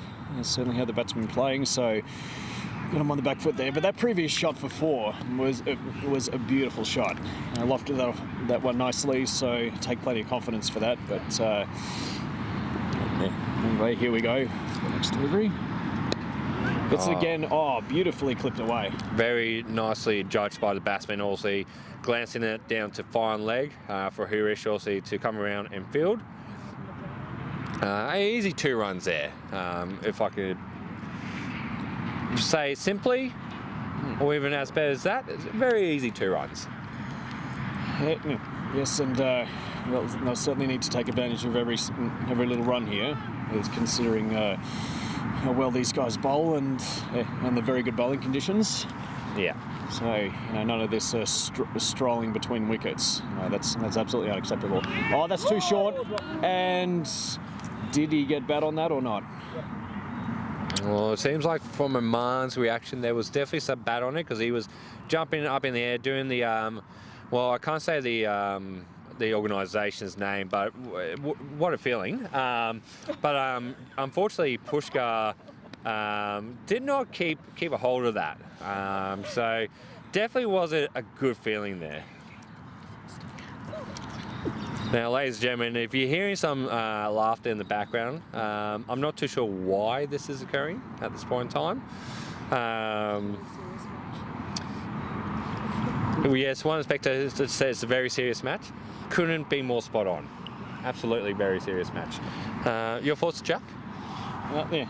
Well, I mean, it can't all be too serious. Got to provide a bit of entertainment, a bit of charm for everyone. They like a bit of, Richie Beto was always very good at doing that. Charming and as well as very insightful, never stating the obvious. So, I mean, that's one of the reasons why he was such a good commentator. Great commentator, legend of also the sport. Again, from what people also say around the world, just a humble man and just a great person of cricket. Ooh, was that a miss stumping there? Again, I don't want to be critical, but there seems like there was definitely a good split-second chance there if Pushkar hanged on to the gloves. And again, going back to also my earlier comment that also Pushkar wearing the gloves hasn't been the norm during the regular season. Haroon has been typically wearing the gloves, so a very, very odd tactical decision to put the gloves on for the finals, where he hasn't done it regularly for the last probably at least half of the season regular game. So very, very questionable in my opinion. But again, when you're the captain, sometimes you could just make those calls. I suppose so. I think maybe the other reason is because and probably got bat on that. There could be 2 in this, but they're not taking it. So just to be on the safe side, and Bo's a very good fielder. So, but going back to that, I think maybe it's because he wants a man to bowl a bit. I mean, I haven't seen him bowl myself, but he says that he can bowl. So maybe his bowling will come in handy on a day like this. Oh, he's backing up too far, and there's barely any backing up there at all. No backing up. That's very lousy. So again, the non-striker very eagerly wanted to rotate that strike. Eagerly wanted that single. Eagerly wanted to put a bit more pressure on bowling fans. Also, the striker sent him back. If that was a direct hit by Haroon there, I think it would have been probably given out by the umpire. But again, that's the umpire's decision. I'm just a spectator myself. But really good fielding judgment there. And he skies that up. That's going, and he's caught it. Oh, beautiful catch. Oman takes a ripper of a high catch there. He really had to judge that because that was there was not much wind blowing, or holding up the wind. But yeah, he had to run back, and it was kind of going behind his head. But he judged that so beautifully, and it takes an amazing catch. And that's a big wicket. So yeah, beautifully caught there. A wonderful catch. No, absolutely. That was a really good ball up in the air, over the head of the fieldsman. Fieldsman's running back, looking over his shoulder to still judge where the ball was. A great catch. Now, did you say Oman or Haroon? I think it was Haroon. Sorry, my bad. That is absolutely correct. Haroon has taken a specky of a catch. Now, again, ladies and gentlemen, unfortunately, that has not been also captured on the big screen, the HD screen. But again, rip of catch. Again, running behind, also taking one over his shoulder. Now, if you want to get something very similar to it, it won't be pinpoint exact, but Paul Vaulton in that charity match. That's, I won't say it's exactly copy and paste, but we'll put that there for spectators to also view. It was in the same ballpark, to be fair, or in a ballpark. Would that be fair, Jack? Well, I didn't see that myself, but if that's a fair assessment, then I'll agree with you there. Yep. So, okay. Beautiful cut shot there. Very well played, nice and stylish. Hard run for two, not the hardest of running. They really do need to run harder than that if they want to get more runs on the board today. No, absolutely. Also, again, the ground's a bit funny. Like I said, it's dewy. It's a bit damp. So it's also taking, as the day progresses, the ground will become quicker, but it's also holding up the ball a bit more than anticipated. I like it, and again, the wind blowing across the ground is also playing a factor. Again, so what I was told, sorry, ladies and gentlemen, what I was told during the innings break by the officiator, the umpire, 126 Bailey fans made. The 5 rounds case was approved, so it was a 5-run penalty that went towards Bailey fans' score. So Bailey fans made 126 from their innings, so that means SR8 needs to chase 127 to secure victory. Now, I'll also say this, ladies and gentlemen, if there is an event of a tie, the team that was high on the table will progress to the final. And also in this case, Bailey fans did finish second. So if there was a tie in the match, Bailey fans will progress to the final. Fair enough. Yeah, nice juicy full toss there. You think that was a gift for the batsman to get away, but luckily for Burnley fans, he didn't. So, I mean, very rare full toss there. Maybe he was just being conservative. But anyway, a bit of better length. Better, absolutely. So again, some questions coming in. So again, by a good friend Jimmy Butler. Anyone know how many Haroon and Pasca made each? Unfortunately, Jack summed it up just next to me. He threw his arms up in the air. That indicates also we don't know. So also that's something that we can also discover post-match. How many runs that both Haroon and Pasca made each. So we'll come back to you, Jimmy Butler, on that one.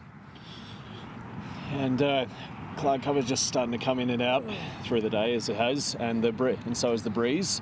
Again, probably blowing about anyway between 20 to 30 kilometres an hour, those gusts. So it's certainly a bit fresh when it blows in. But so for that sense, when the sun comes out, it's a real blessing. But again, by the cloud cover sticking around, that still should provide a bit of movement for the bowlers, I think. Oh no, absolutely, it will provide a bit of movement for the bowlers. It's going to test both batsman and bowler. So again, ripping contest here. Oh, and beautiful beautiful fast hands there from Pushkar, and that's absolute brilliant delivery from Bhaskar. Absolutely. So obviously Pushkar also appealing for the stumping. Again, I'm going to comment what I believe the square leg umpire saw. You ripped the bails off when the foot was still planted in the popping crease, and then he moved his foot afterwards. So not out. So look, just a bit of a weather update at the moment. So currently out here at Deakin Playing Fields, it is 10.5 degrees, so 10.5 degrees. But if you're thinking to yourself, what does it actually feel like? It feels like 3.5 degrees out here. So I won't say it's a warm winter's day. It's definitely getting on the fresher side on the winter's day here. I was previously up in Sydney on Wednesday, where they recorded their coldest day ever for 30 years, which was 6 degrees. Which my response was, "This is a beautiful warm winter's day. You guys need to harden up." If you're in Canada or Siberia, that'd be a very nice warm day. Yeah. How's the Siberian weather, Jack? Sorry, what was that? Can you explain a bit more of the Siberian weather that you've faced? Well, that's the thing. I haven't faced it, but it's that it's in Siberia, which had the record for the lowest ever temperature outside of Antarctica, which was like negative 70 degrees Celsius. And so I'm just looking at a spectator. He's brought some coffee and food back, and I'm giving him the question mark of where was the question? The spectators they even making a mockery of me, or I heard the commentary. It sounded good, guys. Ah, fair enough. Looks like you found some seats.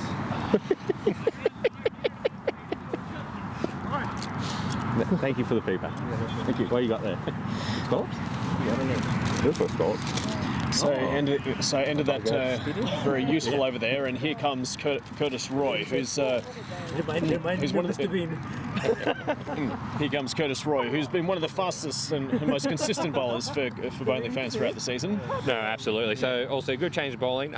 So Marn's bowled 2 overs. So also the captain Pushkar has also decided he wants to keep Aman up his sleeve at a later date during this bowling innings. Decided to also go to Curtis Roy, the next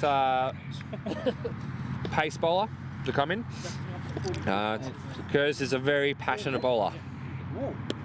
A little short, cut away.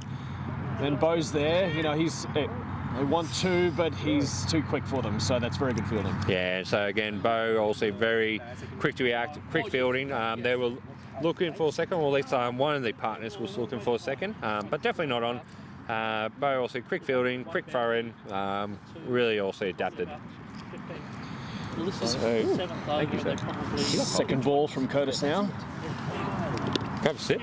Very good length. That is very good length bowling. That keeps the batsman on the back foot. Okay. This one, I found this one for Curtis. Curtis? I was looking there, I was like, is that lipstick? Probably the closest. Third ball now. Little short, and gets a thick edge over the top, and that's. I didn't make anything. Pushkar chases it hard and gets it back. Just keeps them to 2. I mean, that was a very lucky shot, but they'll take full credit for that. Yeah, very lucky shot. If you were also, well, in the previous overs when Aman was bowling, Bo was down there as a deep third man. Also, they've pulled Bo back into a point region, but also that one needed a deep third man for Curtis's ball. Well, for the faster bowlers, do you think that a deep third man would be logical, considering how much they loft them or get the thick edge? And he hits that, it gets a bit more better contact with that pull shot down the ground, but Aman's there to cut that off. So good speed. I think it comes down to also the bowling and the tactics that you also want to play. If you want to bowl a bit shorter, then yeah, deep third man will be in play. If you're going to bowl short, more down that second third corridor off, you want a deep third man, if that's how you're going to be bowling. But if traditionally also with the paces in the T20 Super 8, it's a bit more fuller, the balls. So generally speaking, you won't need a deep third man. Unfortunately, also Curtis just bowls wide there, so 2 additional runs also go to SR8.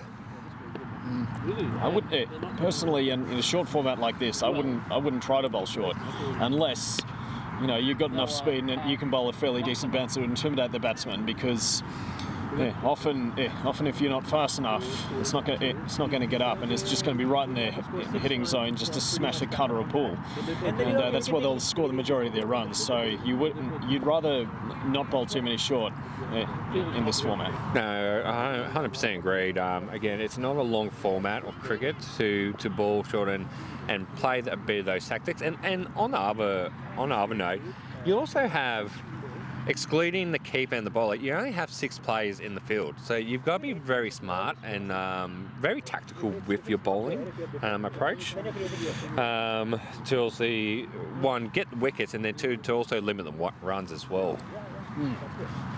On a day like this, with the ball moving and the pitch varying, you want to keep the ball pitched up. Oh, he's backing up too far again. Is he? Just need a more flatter throw there, and I think that would have been gone. Yeah, again, I don't know why the batsman keeps doing that. It's the second time that he's backed up too far, and it's almost caught about his undoing. Yeah, it's not doing him any favours there. I guess as a bowler, they're calling for a stumping. Oh, he's called it. And a little bit late, but he's finally called it. He's called it. Press the replay button. Yeah, very. Press the replay. Again, I don't know why he was waiting so long, because... Well, look, credit will need to be given where due.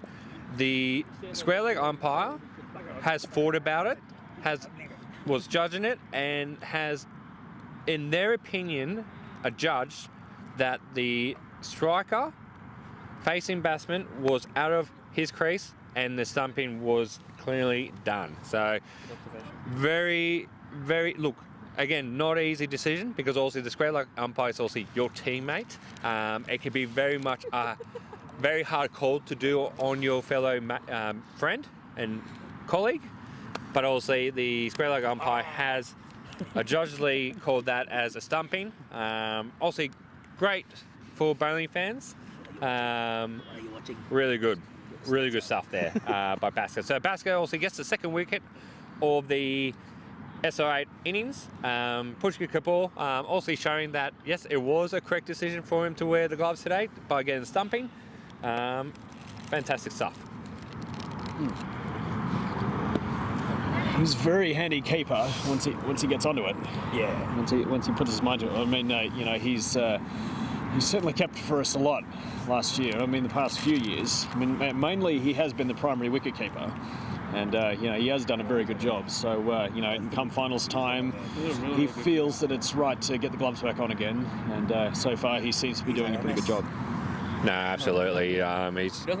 He's also a bit maybe scrappy in the first over too, just because maybe just game time with the gloves. Probably just need to get his rhythm together. But again, it seems like it hasn't taken him that long to get his rhythm now back into 4th, 5th gear. Chelsea start going for it with the gloves. Oh, a ripper by Basker! That is... Takes the off stump and Piers. Beautiful ball. The batsman had zero clue of what was happening there. And another wicket falls in the same over. Basker is doing some damage here to SR8. I mean, that was a absolutely stunning delivery. He pitched that up in the perfect area. I mean, looking from here, we can't see the line of the ball, but it looks like it might have turned back and just clipped the top of his off stump. So that looked an absolute peach of a delivery from here. Basker has been applying some really serious pressure with his spin bowling, and it's been very hard for the batsman to get him away. So you can kind of see that coming. But I mean, this doesn't look like there was too much wrong that the batsman did there. That was just a brilliant delivery, really well bowled. Oh, absolutely, very well bowled. So also the 3rd wicket now falls. Very much a similar story to the bowling fans' innings. Again, 3 wickets have fallen quite early in the batting innings. this is going to be a very interesting next period. Next probably 5 to 8 over period now for SR8. Do they play conservative?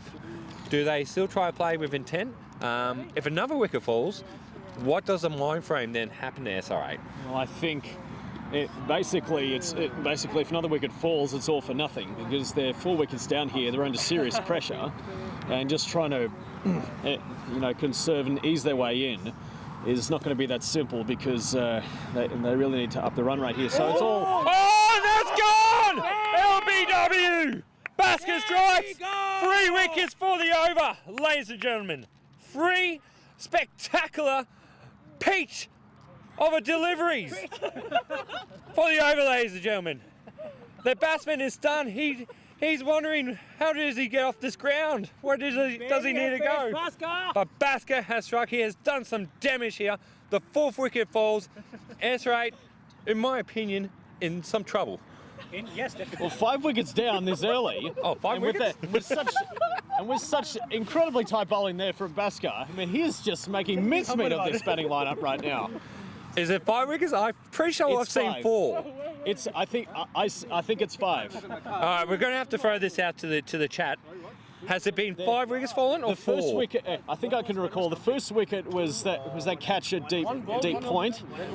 The second one was the high catch by Oman, was it?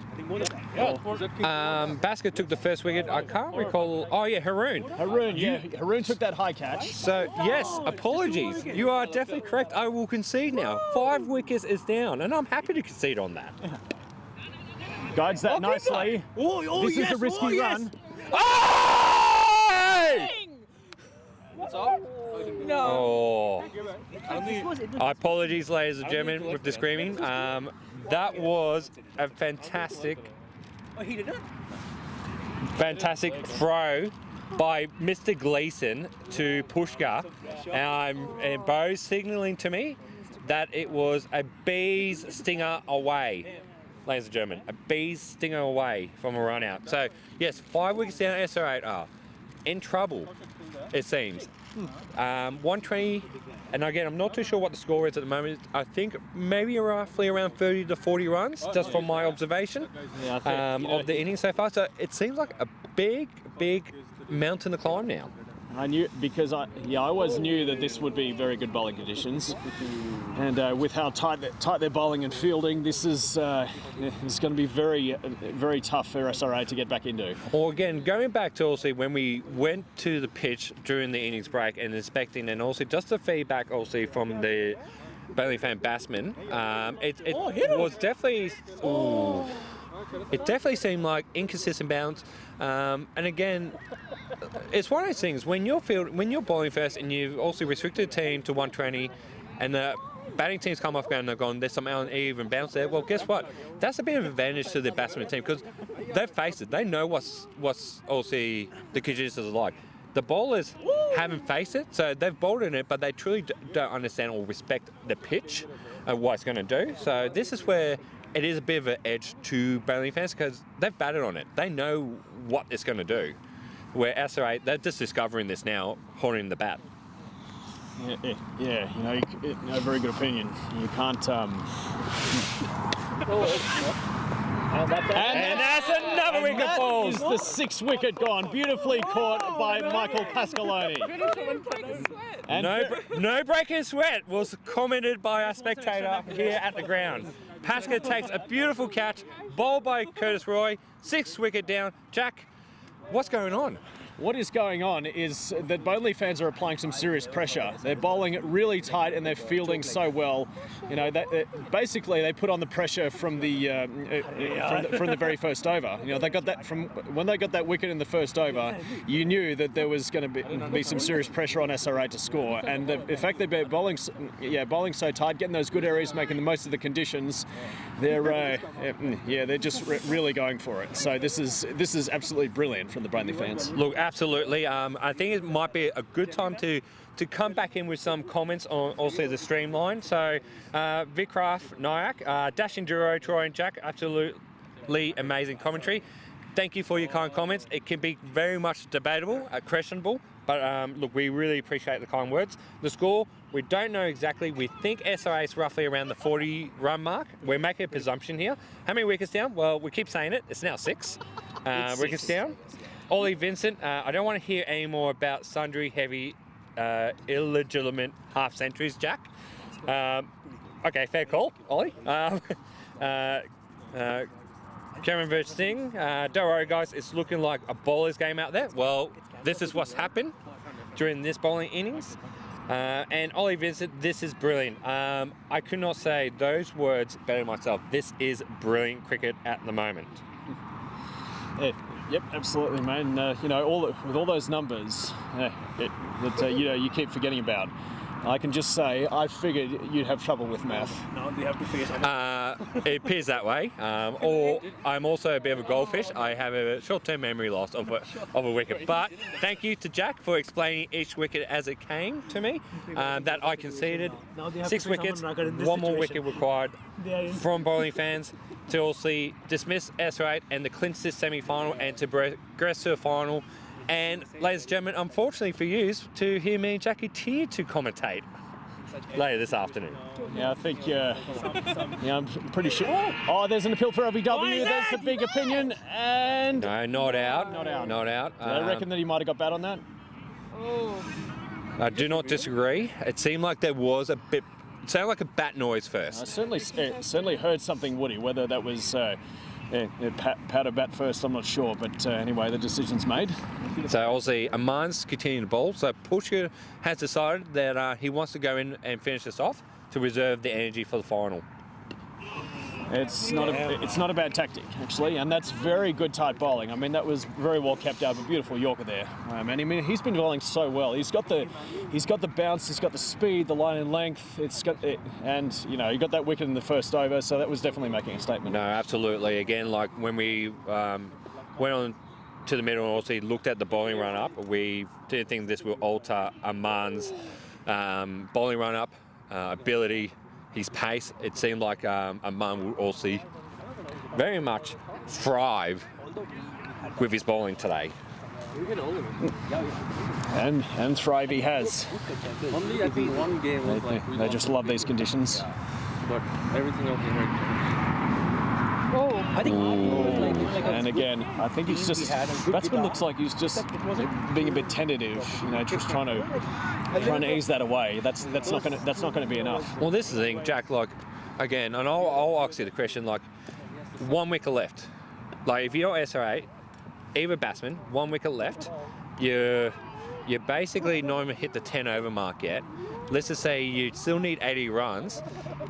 What would be the mind frame here from SR8? Well, when you're this far down, I mean, it's all or nothing. You got absolutely nothing else to lose, so you really have to try and go for it. Again, it's very tough because you're facing very good disciplined bowling, but you have to try your hardest just to get it away. I mean, it's all a matter of you know getting your front foot forward. Don't take a backward step. Just get your head in line with the ball, head over it. And just try and get it away. And again, using the pace of the ball, not trying to hit too hard. I mean, those 3 things you just got to focus on in this moment, but just try and get it away as best you can. You know, since you're under the pump, you know, sometimes you got to risk losing to win the game. It's that simple. It is a very, and I couldn't say that better myself, it is a very delicate situation because also, yes, you need to show intent. Yes, you need to make runs.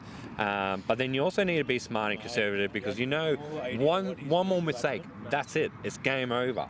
But also you need to conserve. You need to show intent. You need to make runs. You need to somehow get this right down to the wire to then really just absolutely throw the bat, the ball, the pads, the helmet, everything against the wall. Even the kitchen sink.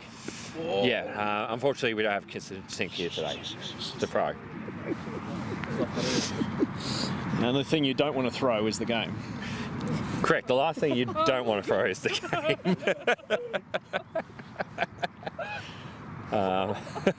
Ladies and gentlemen, sometimes some good humour can be expressed here on the commentary box.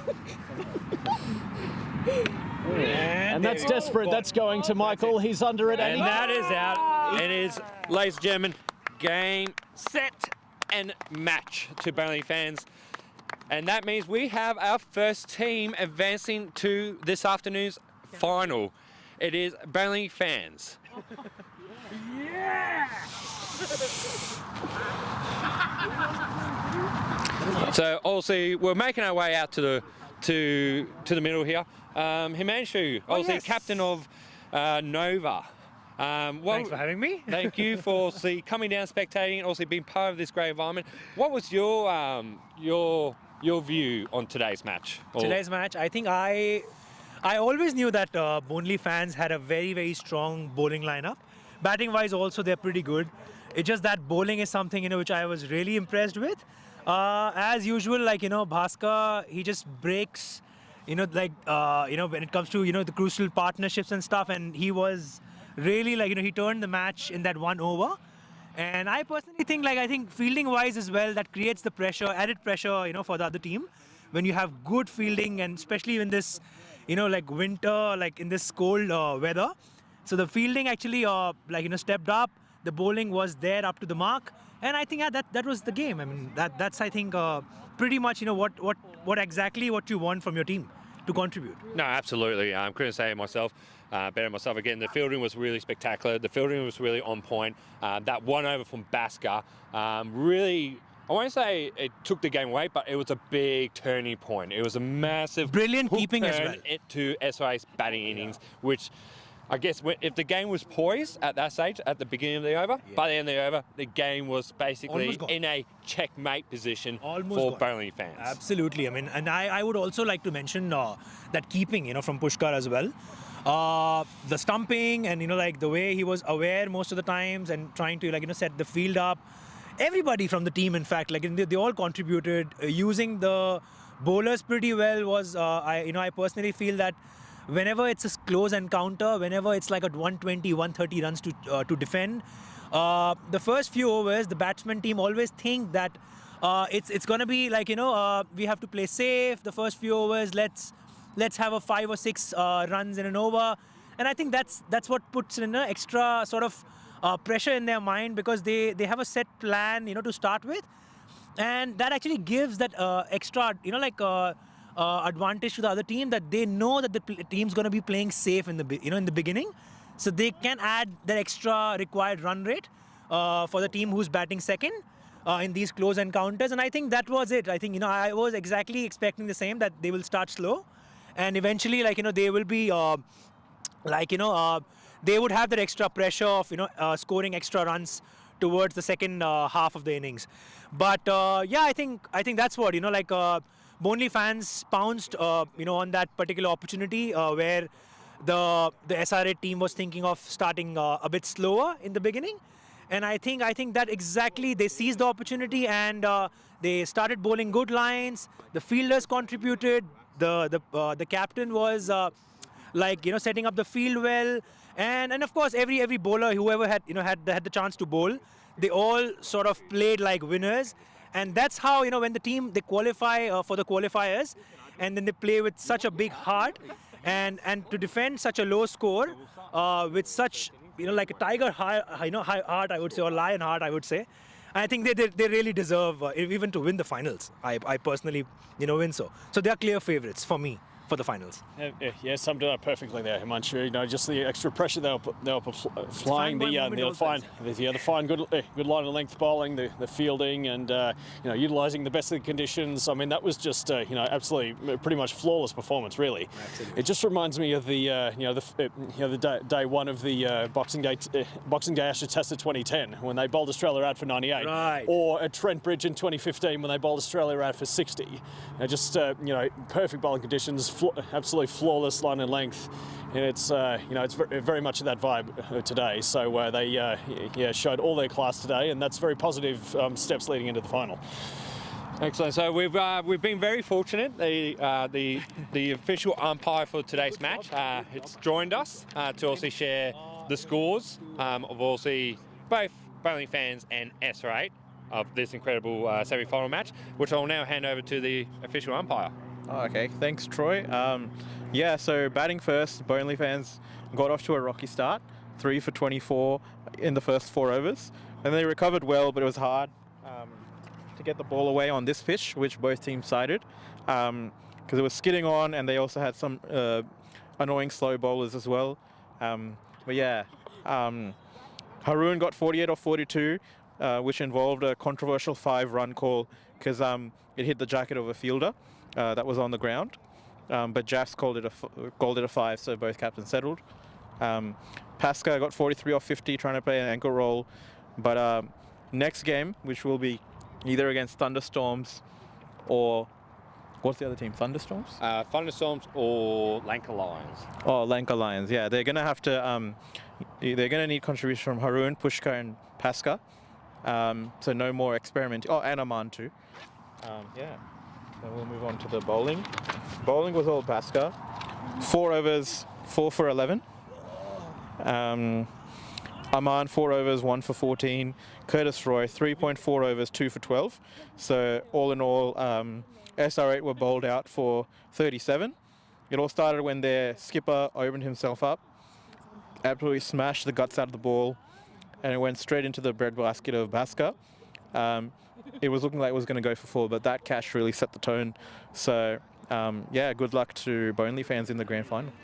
Excellent. Thank you so much for your time today. I believe you're not going to be umpiring the big one. We're also leaving that to the man himself, Saeed. Yeah. So he'll be officiating the final. But I just want to say also on behalf of at least bowling fans, it's been a pleasure to have you also umpiring some of our games also in the semi-final this season. And mate, we'll see you next season because we know you're not going to stop. Yeah, exactly. Yeah. Too much of a cricket tragedy. But yeah, thanks for everything. No worries, thank you. So I've got the man, the happy man, the captain, Pushkar Kapoor. Pushkar, mate, before I get your full thoughts, I just want to dive into also the bowling innings against SR8. Mate, in your words, where was the turning point? Where was the turning point in that bowling innings? The turning point, there were 2 turning points actually in the game. The first one was the first wicket of the first man, the catch that Bhaskar took, the low going catch. It was so quick. Bhaskar just grabbed it, and that was the turning point because that was the man that has been scoring runs lately. And the other turning point was 3 wickets and an over from Bhaskar. That was game there. And afterward, they were just crawling, like as you heard before, like they got all out for 37. So it was just all the pressure. It was all the chat in the middle, the pressure from everyone.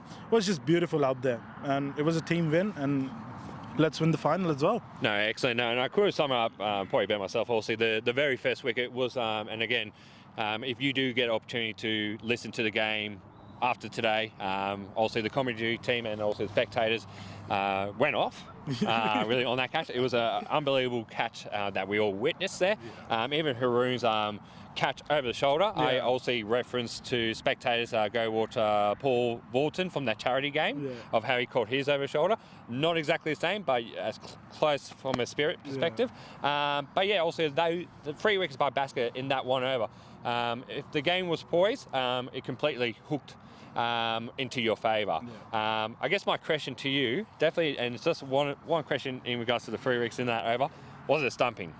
Yes, it was. He was out because I know we don't have any DRS or anything here, but his foot was up for that 1 millisecond, and I believe I took the stumps out that quick. Yeah.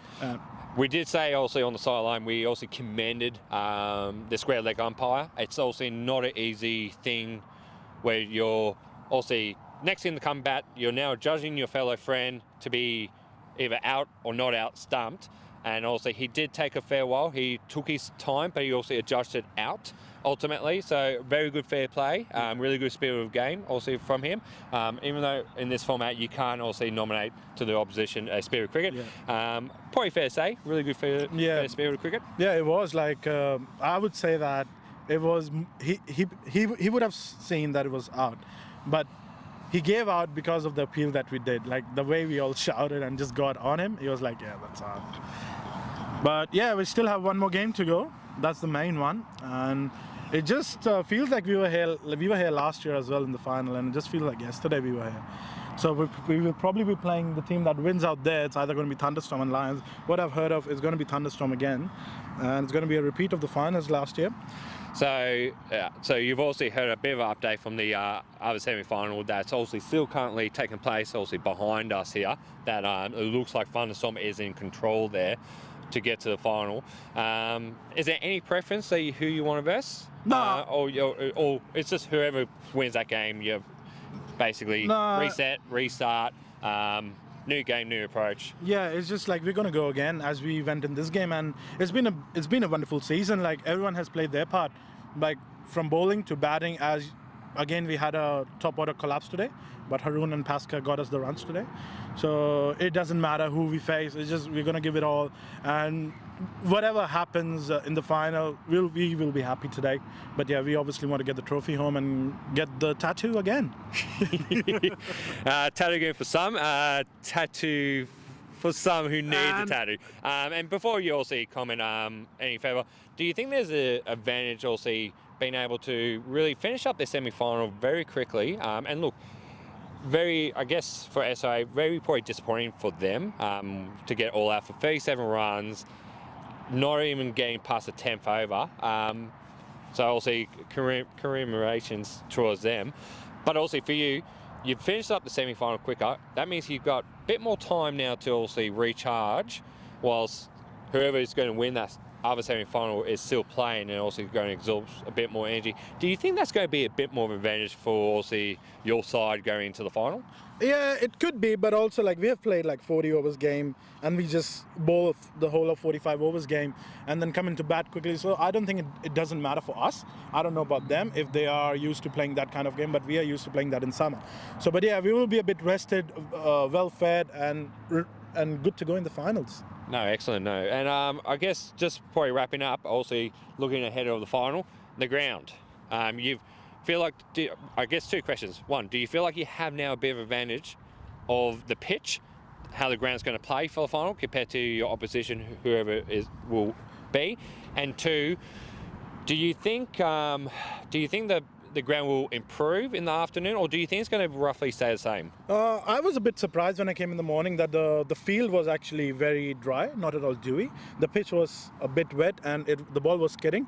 But I think it's not going to play in the hands of just one team. It's going to be playing for the hands of both the team. So yeah, and we've got Pascal here. Shit. Yeah. But yeah, I just want to end at saying if we win the finals, and as everyone knows, I didn't get the tattoo last year. I'll be getting the tattoo this year, if we win it. I won't be.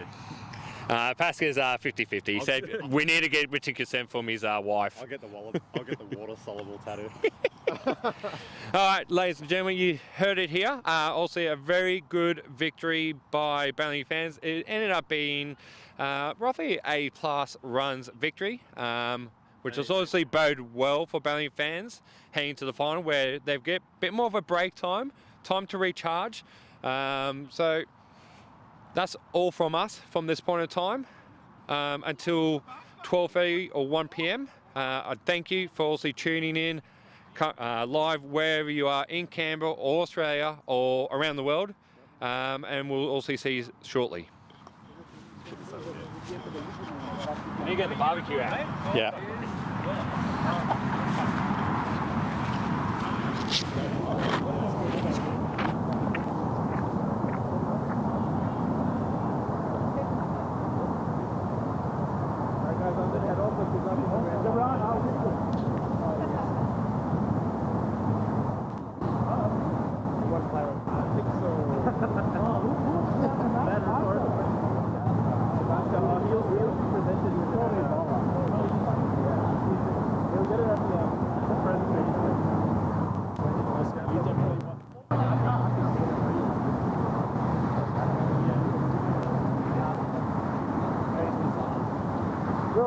They were all up to 30 spots. The whole team how's it just falling off Facebook?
I did. I was like, oh, they're looking good, mate.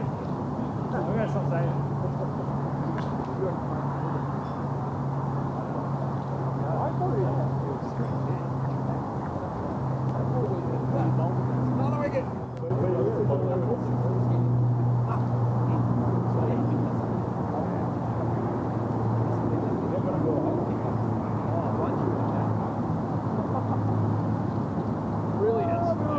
Absolutely brilliant.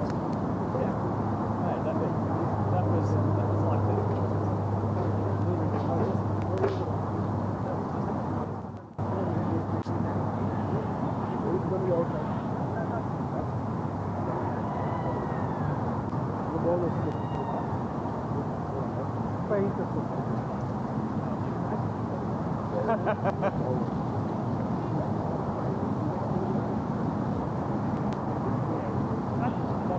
welcome to the diving stuff I had to do with it.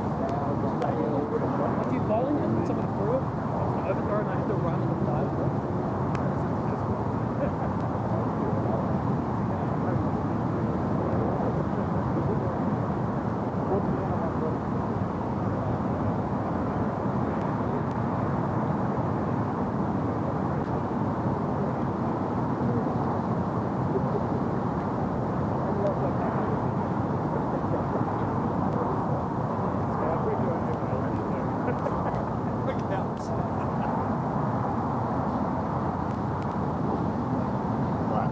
Keep going through one battery.